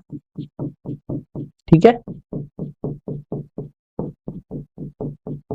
ऊपर वाला ऐड है और ये दोनों क्या है? लेस है। ठीक है, फिर जो भी इसका निकल के आए उसका प्लस माइनस जो भी निकल के आ रहा है, फिर उसको यहां से बाहर ले जाना। ठीक है ना? आ गया समझ में? तो जैसे ही आपका ये बाहर जो भी आएगा, फिर उसको आप एडलेस करोगे तो क्या निकल के आएगा? Cash generated from operation. ठीक, फिर उसमें से आपको क्या माइनस करना है? फिर आप इसको सीधा बाहर लिख सकते हो। ठीक है, इनकम टैक्स पेड। ठीक, फिर उसके बाद में क्या निकल के जाएगा? Cash flow from extraordinary item. फिर आप इन्हें डायरेक्ट बाहर लिख के आप कर सकते हो। ठीक है, और मैं क्वेश्चन कराऊंगा, ठीक है, ये पूरे पार्ट के बाद, ये वाला सब समझाने के बाद, ठीक है, आपका नेट कैश फ्रॉम या net cash used in operating activities निकल के आ गया। फिर सेकंड, अब हम क्या निकालना सीखेंगे, yes, cash flow from investing activity. तो जैसे मैंने आपको अभी हाल बताया, जितनी भी आपकी फिक्स एसेट्स हैं, जितनी भी आपकी क्या है फिक्स एसेट, खास तौर से यस टेंजिबल और इनटेंजिबल एसेट्स, ठीक है, उनमें आप जो पैसा लगाते हो वो आपकी इन्वेस्टिंग एक्टिविटी होती है। कौन सी एक्टिविटी होती है, yes, investing activity. Land, building, plant, machinery, furniture, fixtures, इनको आप खरीद रहे हो तो पैसा जा रहा है, माइनस करो, और इन्हें आप बेच रहे हो तो पैसा आ रहा है, क्या करो, प्लस करो। समझ में आ गया। एक तो ये आपकी कौन सी एक्टिविटी होती है, इन्वेस्टिंग एक्टिविटी। प्लस अगर आपने किसी दूसरे बिजनेस को लोन दिया है, ठीक है, उससे जो जो आपने लोन दिया है दैट इज योर इन्वेस्टमेंट, ठीक है, तो पैसा गया, अगर लोन दिया है तो पैसा जाएगा, माइनस करो, और उससे जो इंटरेस्ट आएगा, क्या आएगा, इंटरेस्ट, वो आपकी इनकम है, वो यहां पर ही आएगी क्योंकि वो इन्वेस्टिंग एक्टिविटी की इनकम है, तो उसे ऐड करो। समझ में आ गया। आपने लैंड खरीदी, बिल्डिंग खरीदी, रेंट पे दे दी, तो वो भी आपका इन्वेस्टमेंट है, खरीदिए तो पैसा जाएगा, माइनस करो, और जब उसी से रेंट आएगा तो वो रेंट भी इसी इन्वेस्टिंग इनकम है, तो कहाँ आएगी, इन्वेस्टिंग एक्टिविटी में ही आएगी, ऐड करो। समझ में आ गया। देन यू कैन इन्वेस्ट, आप क्या कर सकते हो, दूसरी कंपनी के शेयर्स खरीद सकते हो, प्रेफरेंस शेयर्स, और यस प्रेफरेंस शेयर्स और इक्विटी शेयर्स आप खरीद सकते हो। जब आप शेयर्स खरीद रहे हो बेटा, तो ये आपकी इन्वेस्टिंग एक्टिविटी, आपने इन्वेस्टमेंट करा है किसी दूसरी कंपनी या दूसरे बिजनेस में, और जब उनका प्रॉफिट, तो इन्वेस्ट कर रहे हो मतलब जब खरीद रहे हो तो पैसे जा रहे हैं, तो आप क्या करोगे, माइनस करोगे। लेकिन जब वही इन्वेस्टमेंट से आपको डिविडेंड मिलेगा, क्या मिलेगा, डिविडेंड, तो वो आपकी इन्वेस्टिंग इनकम है, कहाँ आएगा, वो भी डिविडेंड इनकम, मतलब यहीं पर ही आएगा। आया समझ में। चलो एक एक करके देख लेते हैं। जैसे कि इन्होंने सबसे पहले दे रखा है, यहाँ पे आप सीधा बाहर लिखोगे, यहाँ अंदर लिखने का काम नहीं है। Proceed from sale of property, plant and equipment, अगर आपने इनको बेचा है, land, building, plant, machinery, furniture, fixtures, ठीक है, टेंजिबल एसेट को तो बेच रहे हो, क्या लिखोगे, proceed from sale of property, plant, equipment. कैसे समझ में आएगा, बैलेंस शीट में आप देखोगे कि उनकी वैल्यू कम हो रही है। कम हो रहा है मतलब क्या करा है, या तो डेप्रिसिएशन लगा है और या तो बेचा है। पहले तो यही मान के चलते हैं डेप्रिसिएशन लगा है, दूसरे पे मान के चलते हैं कि बेचा गया है। अगर एडजस्टमेंट नहीं है, अगर आपकी लैंड, बिल्डिंग, प्लांट, लैंड पे तो क्या लगता नहीं है, बिल्डिंग हो गया, मशीनरी हो गया, अगर इनकी वैल्यू कम हो रही है तो क्या माना जाता है, डेप्रिसिएशन। नीचे एडजस्टमेंट में लिखा होता है कि भाई बेचा है, ठीक है, तो बेचते हैं तो पैसे आते हैं, क्या करना है, add. Proceed from sale of intangible assets like goodwill, कि भाई अगर आपने कोई intangible asset, goodwill, patent, copyright, trademark अगर आपने बेच दिया तो क्या आएगा बेटा, पैसा आएगा, क्या करना है, ऐड करना है। Proceed from sale of non current investment, अगर आपने कोई भी नॉन करेंट इन्वेस्टमेंट को क्या करा है बेटा, बेचा है। नॉन करेंट इन्वेस्टमेंट यानी कि समझ गए ना, आपके शेयर्स वेयर्स हो गए, आपने उन्हें क्या करा, बेचा, तो उससे क्या होगा बेटा, पैसा आएगा, क्या करना है, ऐड करना है, ठीक है। इंटरेस्ट एंड डिविडेंड रिसीव, समझ में आ गया कि नहीं। आपने किसी कंपनी को या बिजनेस को पैसा उधार दिया है, या आपने किसी कंपनी या उसमें आपने क्या खरीदे, डिविडेंड कब मिलेगा, जब आपने क्या खरीदे हैं बेटा, शेयर्स, इक्विटी शेयर्स या प्रेफरेंस शेयर्स, तो उनसे जो आपकी इनकम हो रही है वो भी आपकी इन्वेस्टिंग इनकम है, कहाँ आएगी, इन्वेस्टिंग एक्टिविटी में। तो बेटा पैसा आ रहा है, क्या करेंगे, ऐड करेंगे, ठीक है। नेक्स्ट, रेंट रिसीव, जैसा कि मैंने आपको बताया था कि अगर आपने बिल्डिंग खरीदी, लैंड खरीदी, काय पे दे दी, किराए पे दे दी, तो जो आपने लैंड और बिल्डिंग खरीदी है वो आपके लिए इन्वेस्टिंग है, क्या है, इन्वेस्टमेंट है, तो उससे जो इनकम आ रही है वो भी कहाँ आएगी, यस, इन्वेस्टिंग एक्टिविटी में ही आएगी। तो इसलिए रेंट रिसीव कहाँ आएगा बेटा, यस, यहाँ पर आएगा, यहाँ पे ऐड कर देंगे और ऊपर से लेस कर देंगे। आ गया समझ में। नेक्स्ट क्या बेटा, purchase of property, plant and equipment, अगर आपने प्रॉपर्टी, प्लांट, इक्विपमेंट जैसे land, building, plant, machinery, furniture, fixtures अगर आपने खरीदे हैं तो पैसा जाएगा, तो जाएगा तो क्या करेंगे बेटा, माइनस, ठीक है। नेक्स्ट क्या है बेटा, परचेज ऑफ इंटेंजिबल एसेट, या अगर आपने गुडविल, ठीक है, या तो कोई नॉन करेंट इन्वेस्टमेंट, शेयर्स खरीदे हैं, डिबेंचर्स खरीदे हैं, बॉन्ड्स खरीदे हैं आपने, ठीक है, आई बात समझ में, तो वो आपकी क्या हुआ बेटा, इन्वेस्टमेंट हुआ, खरीदे हैं तो पैसे जाएंगे, क्या करेंगे, यस, माइनस कर देंगे। क्लियर है, ठीक है। नेक्स्ट इसके बाद में क्या दे रखा है, करंट इन्वेस्टमेंट्स, कौन से इन्वेस्टमेंट, यस, अगर आपने किसी भी तरह के करंट इन्वेस्टमेंट्स करे, सॉरी नॉन करंट इन्वेस्टमेंट, ठीक है, नहीं करंट इन्वेस्टमेंट से एक चीज याद आई बेटा, मार्केटेबल सिक्योरिटीज, क्या मार्केटेबल सिक्योरिटीज, करंट इन्वेस्टमेंट या शॉर्ट टर्म इन्वेस्टमेंट को कैश एंड कैश इक्विवेलेंट की तरह ट्रीट किया जाता है, वो इन्वेस्टिंग एक्टिविटी में नहीं आते। तो ध्यान रखना, वो कैश एंड कैश इक्विवेलेंट में आते हैं, क्यों, क्योंकि उन्हें हम फटाक से क्या करके बेच के काय में कन्वर्ट कर सकते हैं, कैश में कन्वर्ट कर सकते हैं, ठीक है। तो इन सबको करने के बाद यस, वापस से हम क्या करेंगे, इनका टोटल लगाएंगे, और टोटल लगाने पे अगर प्लस में आंसर आ रहा है, पॉजिटिव में आ रहा है, तो लिखेंगे net cash from investing activity, मतलब पैसा आया। लेकिन अगर आंसर काय में आ रहा है बेटा नेगेटिव में, तो क्या लिखेंगे, yes net cash used in investing activity लिखेंगे। आ गया समझ में? तो लो ये भी निकल के आ गई, क्लियर है। नेक्स्ट, फिर उसके बाद में इन्वेस्टिंग एक्टिविटी के बाद लास्ट आ गई बेटा फाइनेंसिंग एक्टिविटी। तो हमेशा याद रखना फाइनेंस, फाइनेंस यानी हम हमारे बिजनेस को दूसरे लोगों से क्या करा रहे हैं भाई, फाइनेंस करा रहे हैं। हम कौन है? हम तो बिजनेस है, हम तो कंपनी है ना। एक मिनट जरा क्रॉस चेक कर लूं रिकॉर्डिंग कैसी चल रही है। चलो बढ़िया चल रही, आयो।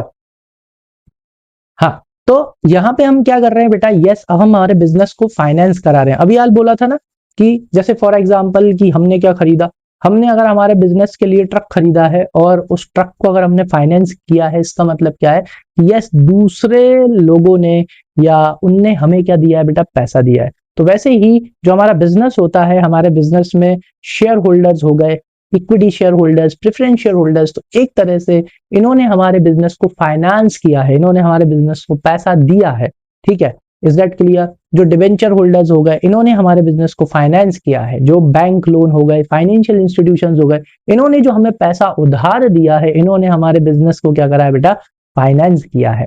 आई बात समझ में कि नहीं आई? क्लियर है। तो proceed from issue of shares, याद करो शेयर कैपिटल वाला चैप्टर, यस उसमें हम जो शेयर्स बेच रहे हैं, तो एक तरह से शेयर होल्डर्स हमारे बिजनेस को क्या कर रहे हैं, फाइनेंस कर रहे हैं। Proceed from sale of share, यानी कि जब हम हमारे सॉरी इशू ऑफ शेयर, जैसे ही हम क्या करते हैं, हमारे शेयर इशू करते हैं, ठीक है, इक्विटी शेयर्स या प्रेफरेंस शेयर्स इशू करते हैं यानी बेचते हैं, या डिबेंचर्स अगर हम बेचते हैं, तो उनसे क्या होता है बेटा, पैसा आता है। तो क्या करना है, ऐड करना है। ये बेटा नीचे आएगा, ठीक है। Proceed from other long term borrowings, other long term borrowings यानी कि बैंक लोन हो गया या फाइनेंशियल इंस्टीट्यूशन से अगर हमने कोई लॉन्ग टर्म लोन लिया है, तो उससे क्या हो रहा है बेटा, पैसा आ रहा है। तो क्या करना है, यहाँ पे ऐड करना है। क्या करना है, ऐड, ठीक है। Proceed from issue of shares, proceed from issue of debentures या अदर लॉन्ग टर्म लोन्स। कहाँ दिखेगा बेटा, बैलेंस शीट में आपको शेयर होल्डर्स फंड में दिख जाएगा। अगर वो बढ़ रहा है मतलब यस हमने शेयर्स इशू करे होंगे। डिवेंचर्स बढ़ रहे हैं, इसका मतलब हमने उनसे और पैसा उधार लिया होगा। बैंक लोन या लॉन्ग टर्म बोरोइंग्स अगर आपको बढ़ती हुई दिख रही है, तो मतलब समझ जाना कि हमने पैसा उधार लिया है, ठीक है। नेक्स्ट क्या बेटा, proceed from short term borrowings, ठीक है। शॉर्ट टर्म बोरोइंग्स में मतलब मैंने आपको बताया था, या तो बैंक ओवरड्राफ्ट या कैश क्रेडिट। क्या बैंक ओवरड्राफ्ट, कैश क्रेडिट बढ़ रहे हैं, इसका मतलब यस हमने बैंक से और पैसा उधार लिया, मतलब पैसा आया, क्या होगा, ऐड होगा, ठीक है। या डिक्रीज इन बैंक ओवरड्राफ्ट या कैश क्रेडिट, अगर ये डिक्रीज होगा इसका मतलब हमने इनका क्या करा होगा, पेमेंट। मैंने बताया था ना, लाइबिलिटी का सिंपल सा फंडा चलता है बेटा, लाइबिलिटी बढ़ी मतलब पैसा भी बढ़ा, लाइबिलिटी घटी मतलब पैसा भी घटा, यानी कि नॉन करंट लाइबिलिटी में भी यही सेम चीज चलती है।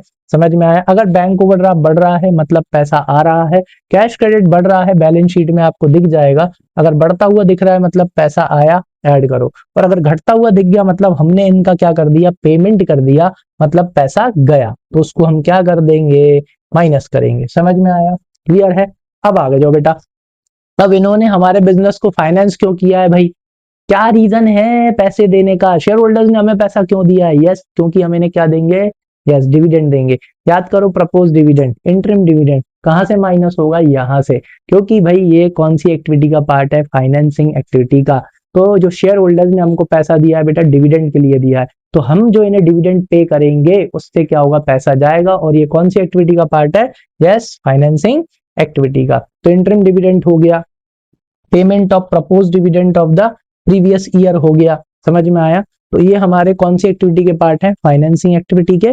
कहाँ आएंगे बेटा, फाइनेंसिंग एक्टिविटी में, और इनके वजह से क्या हो रहा है बेटा, पैसा जा रहा है, क्योंकि हम इंटरिम डिविडेंड पे कर रहे हैं तो पैसा जाएगा, हम प्रपोज डिविडेंड पे कर रहे हैं तो पैसा जाएगा। क्लियर है? इंटरेस्ट पेड बेटा ये नीचे आएगा, ठीक है। Interest paid on short term and long term borrowings, जो हम इंटरेस्ट पे कर रहे हैं वही बात हो गई ना बेटा, जो बैंक वालों ने हमको लोन दिया है, कितने, यस जो बैंक वालों ने हमको लोन दिया है, फाइनेंशियल इंस्टीट्यूशंस ने हमें लोन दिया है, डिबेंचर ने जो हमें पैसा दिया है, डिबेंचर होल्डर ने क्यों दिया है भैया, क्यों फाइनेंस किया है इन्होंने बिजनेस को, यस इन्हें मतलब है इंटरेस्ट से। तो जब ये फाइनेंसिंग एक्टिविटी में आ रहे हैं, तो जब हम ब्याज देंगे इन सब चीजों पे, तो वो भी कहाँ आएगा बेटा, फाइनेंसिंग एक्टिविटी में आएगा, और इससे क्या होता है, पैसा जाएगा, तो क्या करेंगे, माइनस करेंगे। क्या करेंगे, माइनस, ठीक है। Interest paid on short term या लॉन्ग टर्म, ये यहाँ नीचे आएगा, ठीक है, इसी लाइन में आएगा, interest paid on short term and long term borrowings, ठीक है। Interest paid on bank overdraft, ठीक है। कैश क्रेडिट वो भी यहीं आएगा क्योंकि फाइनेंसिंग एक्टिविटी है, इंटरेस्ट पे कर रहे हैं, ब्याज पे कर रहे हैं, तो क्या हो रहा है बेटा, पैसा जा रहा है, क्या करेंगे, माइनस कर देंगे। रीपेमेंट ऑफ लोन, हम किसी भी लॉन्ग टर्म या शॉर्ट टर्म लोन का रीपेमेंट कर रहे हैं तो पैसा जा रहा है। कौन सी एक्टिविटी का पार्ट है बेटा, फाइनेंसिंग एक्टिविटी का। क्यों, क्योंकि इन्होंने हमारे बिजनेस को फाइनेंस किया था, अब हम इन्हें पैसा दे रहे हैं तो पैसा जा रहा है, क्या करेंगे, माइनस कर देंगे, ठीक है। लास्ट क्या बेटा, रिडम्पशन ऑफ डिबेंचर्स या प्रेफरेंस शेयर्स, हमने रिडम्पशन कर दिया है किनका, प्रेफरेंस शेयर्स का या यस डिबेंचर होल्डर्स का। तो जब हम इन्हें रिडीम करेंगे तो क्या होगा बेटा, पैसा जाएगा, तो क्या करेंगे, माइनस। रिडीम का मतलब क्या होता है, पे बैक। हम डिबेंचर होल्डर्स को पे बैक कर रहे हैं, प्रेफरेंस शेयर्स को पे बैक कर रहे हैं। एक चीज ध्यान रखना बेटा, इनको पे बैक करते टाइम प्रीमियम याद करो, मैंने आपको शेयर्स वाले चैप्टर, सॉरी शेयर्स नहीं, डिबेंचर्स वाले चैप्टर में मैंने आपको बताया था डिबेंचर्स प्रीमियम पे रिडीम होते हैं। अगर डिबेंचर्स प्रीमियम पे रिडीम हो रहे हैं तो वो जोड़ना मत भूलना। 5 लाख के डिबेंचर 10% प्रीमियम पे रिडीम हो रहे हैं तो उन्हें कितना पेमेंट किया होगा, 5,50,000। तो पैसा जा रहा है, माइनस करेंगे। सेम हम और किसको रिडीम करते हैं बेटा, प्रेफरेंस शेयर्स को रिडीम किया जा सकता है, रिडीमेबल प्रेफरेंस शेयर्स होते हैं। तो जब आप उन्हें रिडीम कर रहे हो, पैसे दे रहे हो, तो पैसा जा रहा है, क्या करोगे, माइनस। और माइनस सब करने के बाद अब अगर आपका आंसर पॉजिटिव में आ रहा है तो लिखोगे नेट कैश, क्या लिखोगे, net cash from financing activity. लेकिन अगर आपका आंसर नेगेटिव में आ रहा है तो क्या लिखोगे, net cash used in financing activity. समझ में आ गया, net cash used in financing activity लिखोगे, क्लियर है। तो जैसे ही आपका ये तीनों आ जाएगा, क्या हो जाएगा, तीनों आ जाएगा, यानी कि ऑपरेटिंग एक्टिविटी से पैसा आया या गया, इन्वेस्टिंग एक्टिविटी से पैसा आया या गया, वो आ जाएगा, और फाइनेंसिंग एक्टिविटी से पैसा आया या गया, वो आ गया। अब मेरी एक बात सुनना ध्यान से, ये इस साल का आया गया है, क्या है, हाँ, ये कौन से साल का बेटा, हम इस साल की बात कर रहे हैं, है ना। तो ये इस साल का पैसा आया गया है, तो क्या निकल के आएगा, जैसे ही आप इन तीनों एक्टिविटीज को ऐड करोगे, क्या करोगे, ये मैंने नेक्स्ट पेज पे डाला है, ये देखो, तो ये तीनों जैसे ही आ जाएगा तो अब आप इन तीनों को रफ में जाओगे, निकाल लिया, cash flow from operating activity, cash flow from financing, sorry investing activity, cash flow from financing activity. Rough में जाओगे, तीनों को क्या करोगे, ऐड। अगर तीनों पॉजिटिव हैं तो ऐड हो जाएंगे, तीनों में से अगर एक नेगेटिव है तो दो ऐड होंगे और एक जो नेगेटिव है वो माइनस हो जाएगा। समझ में आ रहा है कि नहीं आ रहा, क्लियर है। तीनों नेगेटिव हैं तो माइनस में आएगा, तीनों पॉजिटिव हैं तो प्लस में आएगा, ठीक है। अब कुछ नेगेटिव पॉजिटिव हो सकते हैं, आपको बस क्या करना है, प्लस, माइनस का है तो माइनस हो जाएगा, प्लस का है तो प्लस का हो जाएगा। समझ में आया ना, ये तो समझ में आता होगा। तीन फिगर्स आपके सामने निकल के आएंगे, A operating activity, B investing, C financing. तीनों को क्या करना है, ऐड। तीनों को ऐड करने के बाद क्या करने का, तीनों को ऐड करने के बाद पॉसिबिलिटी क्या है कि आंसर पॉजिटिव में भी आ सकता है और आंसर नेगेटिव में भी आ सकता है। अगर आंसर पॉजिटिव में आ रहा है इसका मतलब क्या है कि नेट इंक्रीज, इस साल क्या हुआ है, कैश बढ़ा है, तो आप क्या लिखोगे, net increase in cash and cash equivalent. इस साल कैश आया है तो कैश क्या हुआ है, बढ़ा है, समझ में आ गया, इंक्रीज हुआ है। तो इसलिए आप क्या लिखोगे, अगर पॉजिटिव में आंसर आ रहा है मतलब net increase in cash and cash equivalent, cash और कैश के बराबर। समझ में आया, क्लियर है। तो जैसे ही आपका वो आएगा तो आप उसको यहां पे नहीं, सॉरी कहां लिखना है उसको बेटा सीधा बाहर यहां लिखना है, इस वाले कॉलम में, ये लास्ट वाला, अब यहां पे लिखना है। समझ में आ गया, क्लियर है। ये जो तीनों के ये जो निकल के आए थे ना, इन्हें कहां लिखना था बेटा, यहां बाहर, यहां पे डबल लाइन और यहां पे बस ऐसे, ऐसे ही आपको किसका लिखना था, इन्वेस्टिंग का, ऐसे ही आपको किसका लिखना है, ऑपरेटिंग का, क्लियर है। मैं क्वेश्चन कराऊंगा, मैं बाद में इस पार्ट के बाद ऑपरेटिंग एक्टिविटी के, इन्वेस्टिंग के, फाइनेंसिंग के और फिर तीनों साथ में कैसे बनाते हैं, तीनों के क्वेश्चन कराऊंगा, उसमें मैं आपको बताऊंगा। अभी फॉर्मेट अच्छे से समझ लो, ठीक है। तो ये हो गया, तो इंक्रीज डिक्रीज निकल के आ जाएगा आपका ए प्लस बी प्लस सी करना। अगर आंसर पॉजिटिव में आ रहा है तो क्या लिखोगे, नेट इंक्रीज, कौन से वाले कॉलम में, सेकंड वाले कॉलम में। और अगर आपका आंसर नेगेटिव में आ रहा है तो क्या लिखना, नेट डिक्रीज, क्या लिखना, नेट डिक्रीज। अगर नेगेटिव में आ रहा है इसका मतलब पैसा गया, इस साल क्या हुआ है, पैसा गया है। तीनों एक्टिविटी में से जो फाइनल निकल के आएगा, क्या निकल के आ रहा है, अगर नेगेटिव में आ रहा है इसका मतलब पैसा गया, तो डिक्रीज हुआ है, क्या लिखोगे, नेट डिक्रीज। किसमें, जो हमारा कैश एंड कैश इक्विवेलेंट है वो डिक्रीज हो गया इस साल, तो इसलिए net decrease in cash and cash equivalent, cash and cash के बराबर, ठीक है। आ गया, माइनस में आया तो माइनस में लिखोगे, ठीक है। चलो अब क्या करोगे, अब आप उसमें क्या कर देना, जोड़ दोगे cash and cash equivalent at the beginning of the year. ठीक है, cash and cash equivalent in the beginning of the year, beginning of the year यानी कि प्रीवियस ईयर। कौन सा ईयर बेटा? Previous year. और कैश एंड कैश इक्विवेलेंट क्या होता है?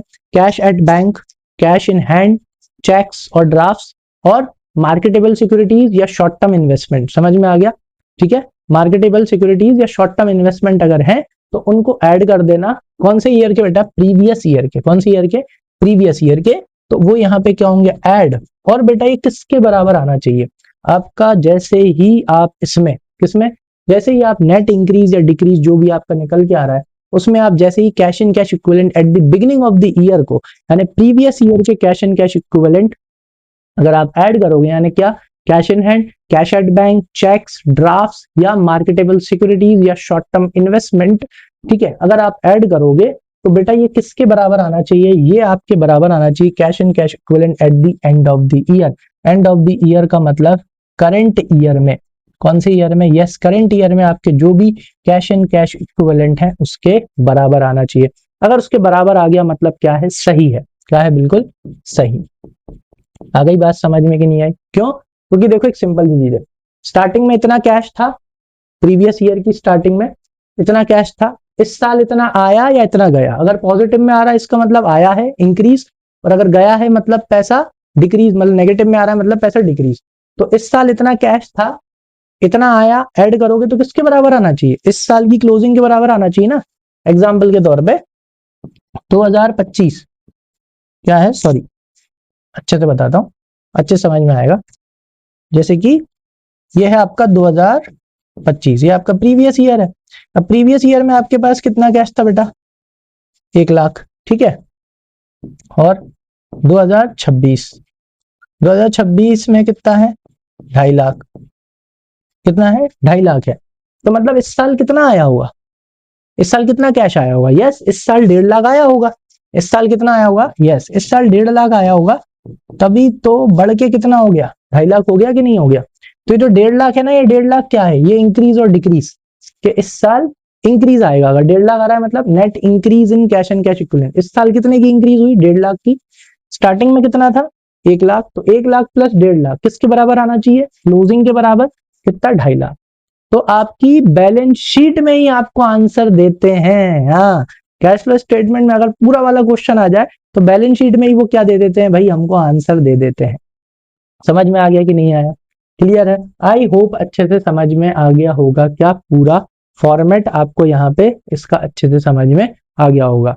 क्लियर है? ठीक है, चलो अब इससे रिलेटेड कुछ इंपॉर्टेंट चीजें हैं जो मुझे आपको समझानी है। ठीक है, फॉर्मेट तो मैंने आपको बहुत अच्छे से समझा दिया। इसमें जो सबसे पहली चीज है जो मुझे आपको समझाना है वो क्या है बेटा? Provision for tax. क्या है? Provision for tax. सब लोग यहाँ बोर्ड पे देखेंगे,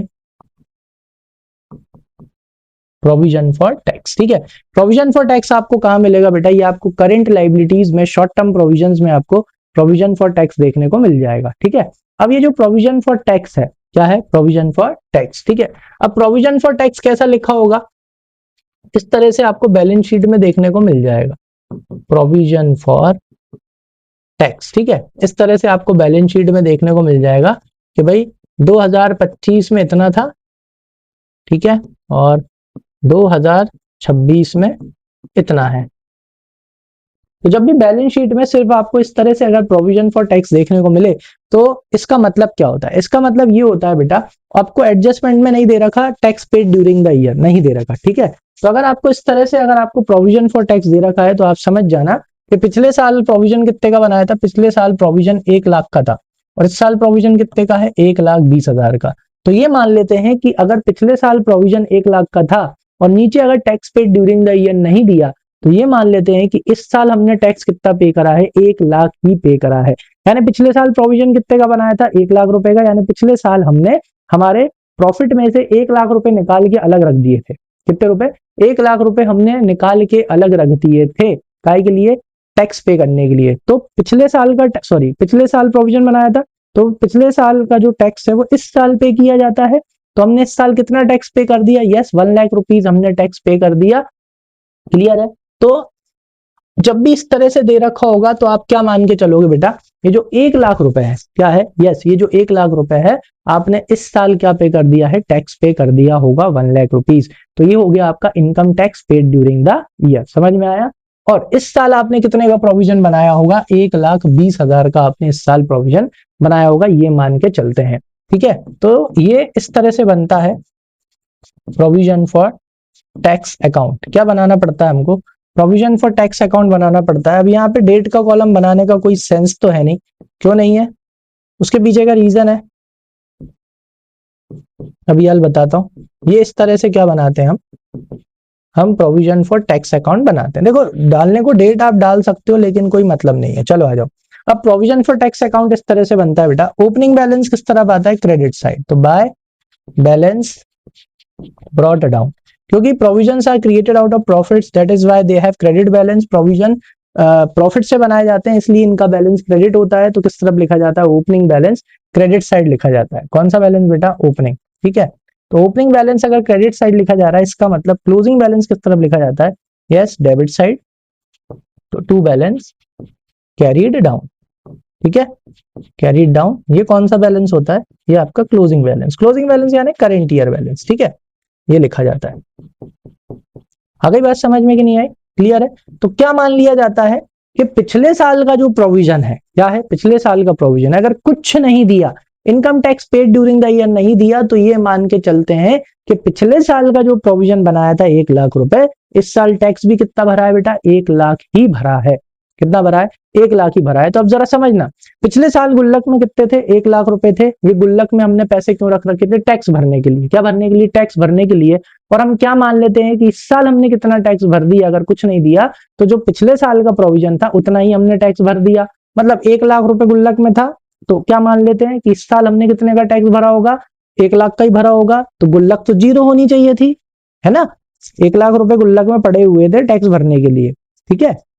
क्या मान लिया कि इस साल पिछले साल जितना प्रोविजन था उतना ही टैक्स भर दिया, तो गुल्लक तो 0 होनी चाहिए थी। गुल्लक में कितने रुपए पड़े हुए हैं, at the end of the year गुल्लक में दिख रहे हैं 1,20,000, यानी इस साल कितने का प्रोविजन बनाया होगा, 1,20,000 का प्रोविजन बनाया होगा। समझ में आया। तो जब भी सिर्फ प्रोविजन फॉर टैक्स दे रखा हो, प्रीवियस ईयर का और करेंट ईयर का, और कुछ ना दे रखा हो, तो समझ जाना पिछले साल जितना हमने प्रोविजन बनाया है उतना इस साल हमने क्या पे करा है, टैक्स पे करा है। तो ये कहां जाके माइनस होगा, less income tax paid during the year. तो जब 1 लाख का प्रोविजन बनाया था और इस साल 1 लाख का टैक्स भर दिया, तो गुल्लक में 0 रुपए होने चाहिए थे, लेकिन उसके बावजूद भी इस साल गुल्लक में कितने हैं, 1,20,000। अर्थात मतलब इसका मतलब इस साल हमने प्रॉफिट में से कितने रुपए निकाले होंगे, 1,20,000 रुपए, और गुल्लक में डाल दिए होंगे, तभी उसका बैलेंस कितना दिख रहा है, 1,20,000 रुपीज दिख रहा है। समझ गए, क्लियर है। तो this is provision for tax made during the year current year. ये कहां ऐड होगा, ये 1,20,000 जब आप net profit before tax and extraordinary item निकाल रहे होंगे, वहां पर इसको ऐड कर देना। समझ में आ गया, आई होप अच्छे से समझ में आ गया। अब इधर सुनो जरा, अब ये तो मैंने आपको ये वाली कंडीशन बता दी। अब इसके अलावा दूसरी कंडीशन क्या बनती है, इसके अलावा दूसरी कंडीशन बनती है, नीचे दे देते हैं, नीचे दे देंगे, मतलब कैश फ्लो स्टेट, मतलब बैलेंस शीट के नीचे दे देंगे, एडजस्टमेंट में दे देंगे, tax paid during the year. क्या दे देंगे, tax paid during the year. मान के चलो tax paid during the year कितना दे दिया उन्होंने, tax paid during the year उन्होंने दे दिया, चलो कितना ले लेते हैं, 80,000 ले लेते हैं। चलो tax paid during the year कितना दे दिया बेटा, 80,000। अब जरा समझना, पिछले साल कितने का प्रोविजन था, 1 लाख रुपए का। आपने 1 लाख रुपए अलग रखे थे, क्या भरने के लिए, टैक्स भरने के लिए। इस साल आपने टैक्स भरा कितना, 80,000। 1 लाख थे गुल्लक में, टैक्स कितना भरा, 80,000 भरा। गुल्लक में कितने होने चाहिए थे, यस 20,000 होने चाहिए थे ना, कितने होने चाहिए थे, 20,000। लेकिन एंड में क्या दिखा रहा है, गुल्लक में कितने हैं, 1,20,000 है। तो गुल्लक में 20,000 पहले के, तो मतलब इस साल कितने और निकाले, यस 1 लाख रुपए और प्रॉफिट में से निकाले होंगे, तभी ही तो इस साल का बैलेंस कितना बता रहा है, 1,20,000 रुपए बता रहा है। तो अब इधर सुनो, अगर अब क्वेश्चन में दे रखा है tax paid during the year, तो बेटा ये तो कहां माइनस होगा, yes cash flow from operating activity में जो हम निकाल रहे थे ना, cash generated from operating activity before tax, उधर से आप अब इसको माइनस करोगे क्योंकि हमें दे रखा है। क्लियर है, कर दिया माइनस। और मैंने आपको कॉमन सेंस से बता दिया कि इस साल कितने का प्रोविजन बनाया होगा। इस साल हमने एक लाख का प्रोविजन, यानी इस साल हमने प्रॉफिट में से 1 लाख रुपए निकाले होंगे। तो provision for tax made during the year कितना है, 1 लाख रुपीज। उसे हम कहाँ ऐड करेंगे, यस उसे हम ऐड करेंगे net profit before tax and extraordinary item निकालते टाइम। आया समझ में? कॉमन सेंस था कि नहीं था? बिल्कुल कॉमन सेंस था कि पिछले साल अगर हमने गुल्लक में 1 लाख रुपए डाले थे, कितने रुपए डाले थे, 1 लाख रुपए, और इस साल अगर हमने कितना टैक्स पे कर दिया, यस 80,000 पे करा है, तो अभी भी गुल्लक में 20,000 रुपए होंगे, ऑलरेडी 20,000 है। लेकिन गुल्लक बैलेंस कितना दिखा रही है भाई, 1,20,000 दिखा रही है प्रोविजन फॉर टैक्स की। इसका मतलब हमने इस साल 1 लाख रुपए और प्रॉफिट में से निकाल के काय में डाल दिए होंगे, इस गुल्लक में डाल दिए होंगे। यानी इस साल प्रोविजन कितने का बना, 1 लाख रुपए का। आगे बात समझ में कि नहीं आई? कॉमन सेंस है। सर बड़ा ज्यादा भी हो सकता है, हाँ बिल्कुल हो सकता है ज्यादा, कोई दिक्कत नहीं है, कर लो ज्यादा। क्या कर लो, ज्यादा कर लो। मान लो 1,20,000 का टैक्स भरा, कितने का टैक्स भरा भाई, 1,20,000 का टैक्स भरा। लगाओ दिमाग, कॉमन सेंस यार।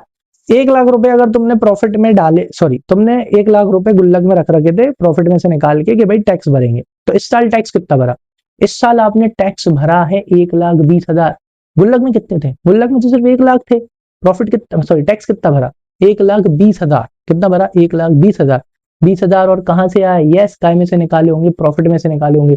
और इस साल का बैलेंस कितना बता रहा है, 1,20,000, यानी 1,40,000 का इस साल आपने क्या बनाया होगा, प्रोविजन बनाया होगा। और ये सब कैसे करा जाता है, ये किया जाता है अकाउंट से। किससे किया जाता है, आप अकाउंट से पता लगा सकते हो, किससे, अकाउंट से। ठीक है, देखो इधर देखो, देखो तो ओपनिंग बैलेंस किस तरफ लिखो बेटा, डेबिट साइड।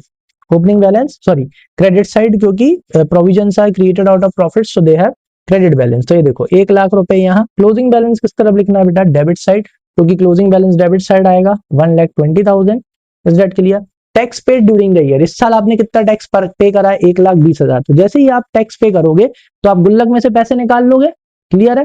तो क्रेडिट, पैसे निकालेंगे तो कम हो जाएगा, तो क्या होगा, डेबिट, क्योंकि provisions are created out of profits, they have credit balance. Increase करना हो तो सेम, डिक्रीज करना हो तो अपोजिट। क्रेडिट का अपोजिट क्या होता है, डेबिट। आगे डेबिट साइड, डेबिट साइड में आप लिख दोगे टू बैंक अकाउंट, सीधा बैंक कर दो, ब्रैकेट में लिख देता हूं। ये क्या है आपका, tax paid during the year. कितना पे करा बेटा, 1,20,000। आपने 1,20,000 टैक्स पे कर दिया, उसके बावजूद भी आपके उसमें क्या दिख रहा है बेटा, बैलेंस दिख रहा है कितने का, 1,20,000 का। तो कैसे पता चलता है, बैलेंसिंग फिगर में। कैसे पता चलेगा, यस बैलेंसिंग फिगर में पता चल जाएगा। ठीक है, वो मैंने थोड़ा सा ऊपर कर दिया, नीचे कर लेना। तो इसका टोटल आ रहा है 2,40,000। तो जिसका टोटल बढ़ा दोनों साइड, इसे भी हम 2,40,000 लिख देंगे। तो ये देखो इधर वाली साइड, छोटी वाली साइड, यहाँ पे क्या निकल के आ गया, by profit and, sorry not by profit and loss account, by statement of, क्या लिखोगे आप, यहाँ पे लिखोगे by statement of profit and loss account. कितना, 1,40,000 रुपए। यानी कि ये आपके कौन से ईयर का प्रोविजन है, ये है करंट ईयर प्रोविजन। तो इस साल आपने कितने का प्रोविजन बनाया, 1,40,000 का। क्लियर है? तो इस तरह से आप अपना प्रोविजन फॉर टैक्स अकाउंट बना के आप निकाल सकते हो। अब यहाँ पे वो आपके साथ में गेम भी खेल सकते हैं। क्या कर सकते हैं, गेम कैसे खेलेंगे कि प्रीवियस ईयर का दे देंगे, कौन सी ईयर का, यस आपको कहाँ का दे देंगे बेटा, आपको वो ये बोल देंगे कि भाई ओपनिंग इतना है, क्लोजिंग इतना है, और इस साल इतना प्रोविजन बनाया। तो वो किस तरफ लिख देना, क्रेडिट साइड लिख देना। तो फिर आपका ये बैलेंसिंग फिगर में निकल के आएगा कि भाई इस साल कितना टैक्स पे करा। समझ में आ गया? क्लियर है? तो वो इस तरह से आपको मिसिंग फिगर देंगे, और ऐसे आप अकाउंट बना के बैलेंसिंग फिगर में, कैसे निकाला हमने ये, बैलेंसिंग फिगर में आप निकाल पाओगे कि इस साल कितने का प्रोविजन बनाया, या इस साल आपने कितने का टैक्स पे किया। आ गई बात समझ में कि नहीं आई? क्लियर है? एक मिनट जरा मैं चेक कर लूं। हाँ चलो भाई सही चल रहा है, आया समझ में? क्लियर है? नेक्स्ट क्या है बेटा, एसेट अकाउंट। कौन सा अकाउंट, एसेट अकाउंट एक बहुत इंपॉर्टेंट है। एक तो एसेट अकाउंट आपको कब बनाना पड़ेगा, एक एसेट अकाउंट आपको तब बनाना पड़ेगा जब डेप्रीशिएशन आप इसी में लगा रहे हो, यानी जब एक्यूमुलेटेड डेप्रीशिएशन अकाउंट नहीं बना रहे। क्या नहीं बना रहे, एक्यूमुलेटेड डेप्रीशिएशन अकाउंट नहीं बना रहे। बहुत इजी है, बस ये फॉर्मेट अच्छे से समझ लेना। 11th में भी मैंने समझाया है बहुत अच्छे से।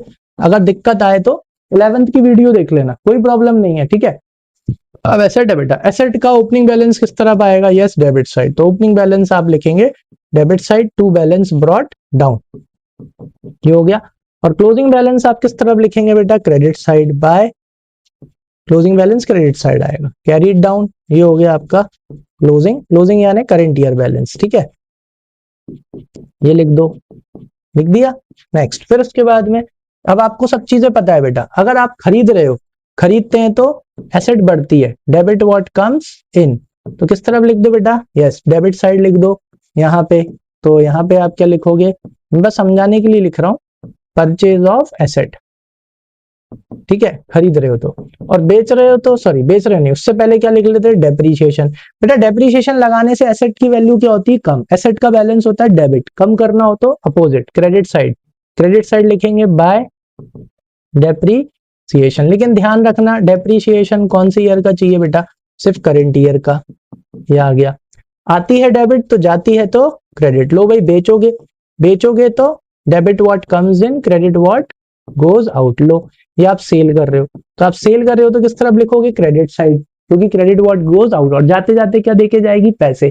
जब आप सेल करोगे तो सेल करने से क्या होगा बेटा, सेल करने से या तो फायदा होगा या तो नुकसान, तो debit all expenses and losses, लेकिन आता किस तरफ है बेटा, क्रेडिट साइड, तो इस तरफ लिखोगे by loss on sale of asset, ठीक है।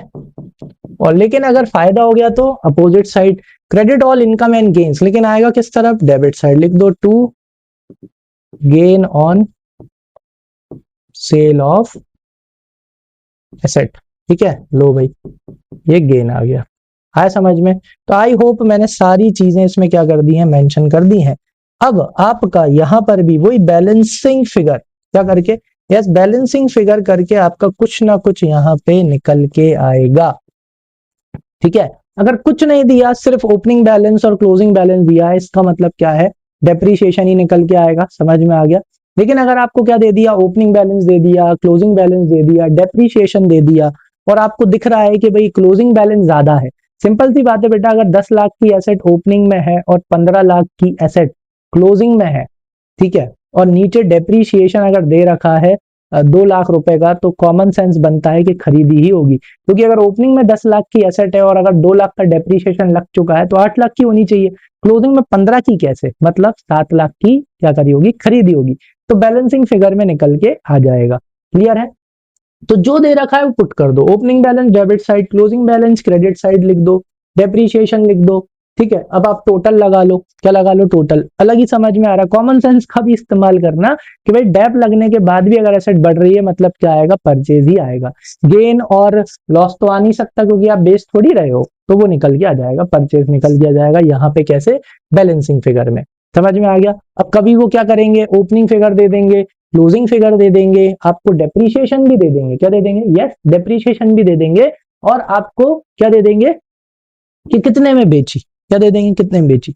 अब आपको फायदा नुकसान नहीं देंगे, तो कॉमन सेंस वाली बात है यार, कि अगर आपको ओपनिंग फिगर दे दिया, क्लोजिंग फिगर दे दिया, डेप्रीशिएशन दे दिया, कितने में बेची ये दे दिया, तो ऑब्वियस सी बात है अगर बेची होगी तो फायदा या नुकसान निकल के आएगा, तो वो बैलेंसिंग फिगर में निकल के आएगा, समझ में आ गया। कभी कभार क्या करते हैं, ओपनिंग फिगर दे देते हैं, क्लोजिंग फिगर दे देते हैं, डेप्रीशिएशन दे देते हैं, और यस डेप्रीशिएशन दे देते हैं, और फायदा और नुकसान दे देते हैं, क्या दे देते हैं, फायदा और नुकसान दे देते हैं, समझ जाओ बेची होगी तो वो निकल के आ जाता है बैलेंसिंग फिगर में, जिसका टोटल बड़ा, दोनों साइड, छोटी वाली साइड आपका वो मिसिंग आइटम निकल के आ जाता है। आई बात समझ में कि नहीं आई, क्वेश्चन भी कराऊंगा, बस अभी ओवरऑल पूरा समझाते जा रहा हूं, अब वन शॉट है भाई, है ना, तो पूरा तो समझाना पड़ेगा। तो ये हो गया तब जब आपका डेप्रीशिएशन कहाँ लगता है, एसेट अकाउंट में ही लगता है। जब आपका डेप्रीशिएशन एसेट अकाउंट में नहीं लगता, सारी चीजें सेम होती हैं, क्या होती हैं, यस सारी चीजें सेम होती हैं, तब आपका एक्यूमुलेटेड डेप्रीशिएशन अकाउंट बनता है। कौन सा अकाउंट बनता है बेटा, एक्यूमुलेटेड डेप्रीशिएशन अकाउंट। तो बस इतना सा चेंज होता है, यहाँ डेप्रीशिएशन की जगह आ जाता है बाय एक्यूमुलेटेड डेप्रीशिएशन अकाउंट, और ये डेप होता है सोल्ड एसेट का। कौन से एसेट का, ये यहाँ पे बस सोल्ड एसेट का टोटल डेप आ जाता है, मतलब जो एसेट आपने बेची है उसका टोटल डेप यहाँ आ जाता है। और हमें क्या बनाना पड़ता है, और हमें बनाना पड़ता है एक्यूमुलेटेड डेप्रीसिएशन अकाउंट, या जिसको प्रोविजन फॉर डेप्रीसिएशन अकाउंट भी बोलते हैं। तो ये है प्रोविजन, प्रोविजन का मतलब समझ गए ना, यानी it is created out of profit. तो इसका जो बैलेंस है वो कौन सा बैलेंस होगा, क्रेडिट बैलेंस, क्योंकि प्रॉफिट से बनाया गया है तो क्रेडिट बैलेंस होगा, ठीक है। किस तरह पाएगा बेटा, क्रेडिट साइड। कौन सी साइड? Credit side. ठीक है, चलो इसे फटाफट खत्म करूं, नहीं तो पता चले हमारा कैमरा बंद हो जाए। ठीक है, तो by balance brought down, opening figure ये यहां पर आएगा। ठीक है, और इसका क्लोजिंग बैलेंस शीट में दे रखा होगा। ठीक है, ये यहां पर आएगा, टू बैलेंस कैरीड डाउन। ठीक है, ओपनिंग आएगा क्रेडिट साइड, ये ओपनिंग फिगर है यानी प्रीवियस ईयर का, और ये किस तरफ आएगा बेटा? इधर आएगा। ठीक है, क्लोजिंग। अब आप बना रहे हो एक्यूमुलेटेड डेप्रीशिएशन अकाउंट। बेटा डेप्रीशिएशन कहां लगेगा? Credit side. ठीक है, तो यहां पे लगाओगे आप डेप्रीसिएशन, कौन से ईयर का? करंट ईयर का। यस, करंट ईयर आ गया। ठीक है, और यहाँ पे क्या होता है बेटा, जौन सी एसेट अपन बेचते हैं उस एसेट का डेप्रीशिएशन यहाँ से निकालते हैं और कहाँ ले जाते हैं? एसेट अकाउंट में ले जाते हैं। हर साल डेप लगता किस तरफ है? क्रेडिट साइड, तो निकालेंगे किस तरफ? डेबिट साइड, और निकाल के कौन से अकाउंट में ले जाते हैं? एसेट अकाउंट में। कौन से अकाउंट में? Asset account. तो ये यहाँ पे ऐसे, तो ये होता है आपका सोल्ड एसेट टोटल डेप। आई बात समझ में कि नहीं आई? क्लियर है? तो ये अकाउंट बना के भी आपको कुछ ना कुछ निकलेगा। ठीक है, क्या निकलेगा? कुछ ना कुछ। कभी कभी ओपनिंग फिगर दे देते हैं, क्लोजिंग फिगर दे देते हैं, इस साल का डेप दे देते हैं, तो जो मशीन बेच दी उसका डेप निकलता है, फिर वो वहां जाता है। कभी कभी ये दे देते हैं, जिस मशीन को बेची उसका डेप दे देते हैं, ओपनिंग बैलेंस दे देते हैं, क्लोजिंग बैलेंस दे देते हैं, तो इस साल का यहाँ पे बैलेंसिंग फिगर में डेप्रीशिएशन निकल के आता है। आई बात समझ में? क्लियर है? और ये सारी चीजें ऑपरेटिंग एक्टिविटी और इन्वेस्टिंग एक्टिविटी से रिलेटेड होती हैं, तो इसलिए हमको ये अकाउंट बना के कैलकुलेट करना पड़ता है। आया समझ में? क्लियर? चलो, तो आई थिंक आज के लिए इतना काफी है। ओवरऑल मैंने जितना हो सकता था पूरा बता दिया है, कुछ प्रपोज डिविडेंड और उसको छोड़ के। याद रखना, करंट ईयर के प्रपोज डिविडेंड का कुछ नहीं होता, प्रीवियस ईयर के प्रपोज डिविडेंड को ऐड करा जाता है net profit before tax calculate करते टाइम, और फाइनेंसिंग एक्टिविटी से माइनस कर दिया जाता है। ठीक है, चलो अब मैं इसके क्या कराऊंगा? ऑपरेटिंग एक्टिविटी के क्वेश्चन कराऊंगा, इन्वेस्टिंग के कराऊंगा, फाइनेंसिंग के कराऊंगा, फिर पूरा कैसे बनाते हैं वो भी करवाऊंगा। ठीक है, तो बिल्कुल मिस मत करना नेक्स्ट पार्ट। ठीक है, तो अब मिलते हैं अपने अगले पार्ट्स में, तब तक के लिए thank you and keep learning. कोई भी डाउट हो तो कमेंट सेक्शन में बिल्कुल मेंशन कर देना।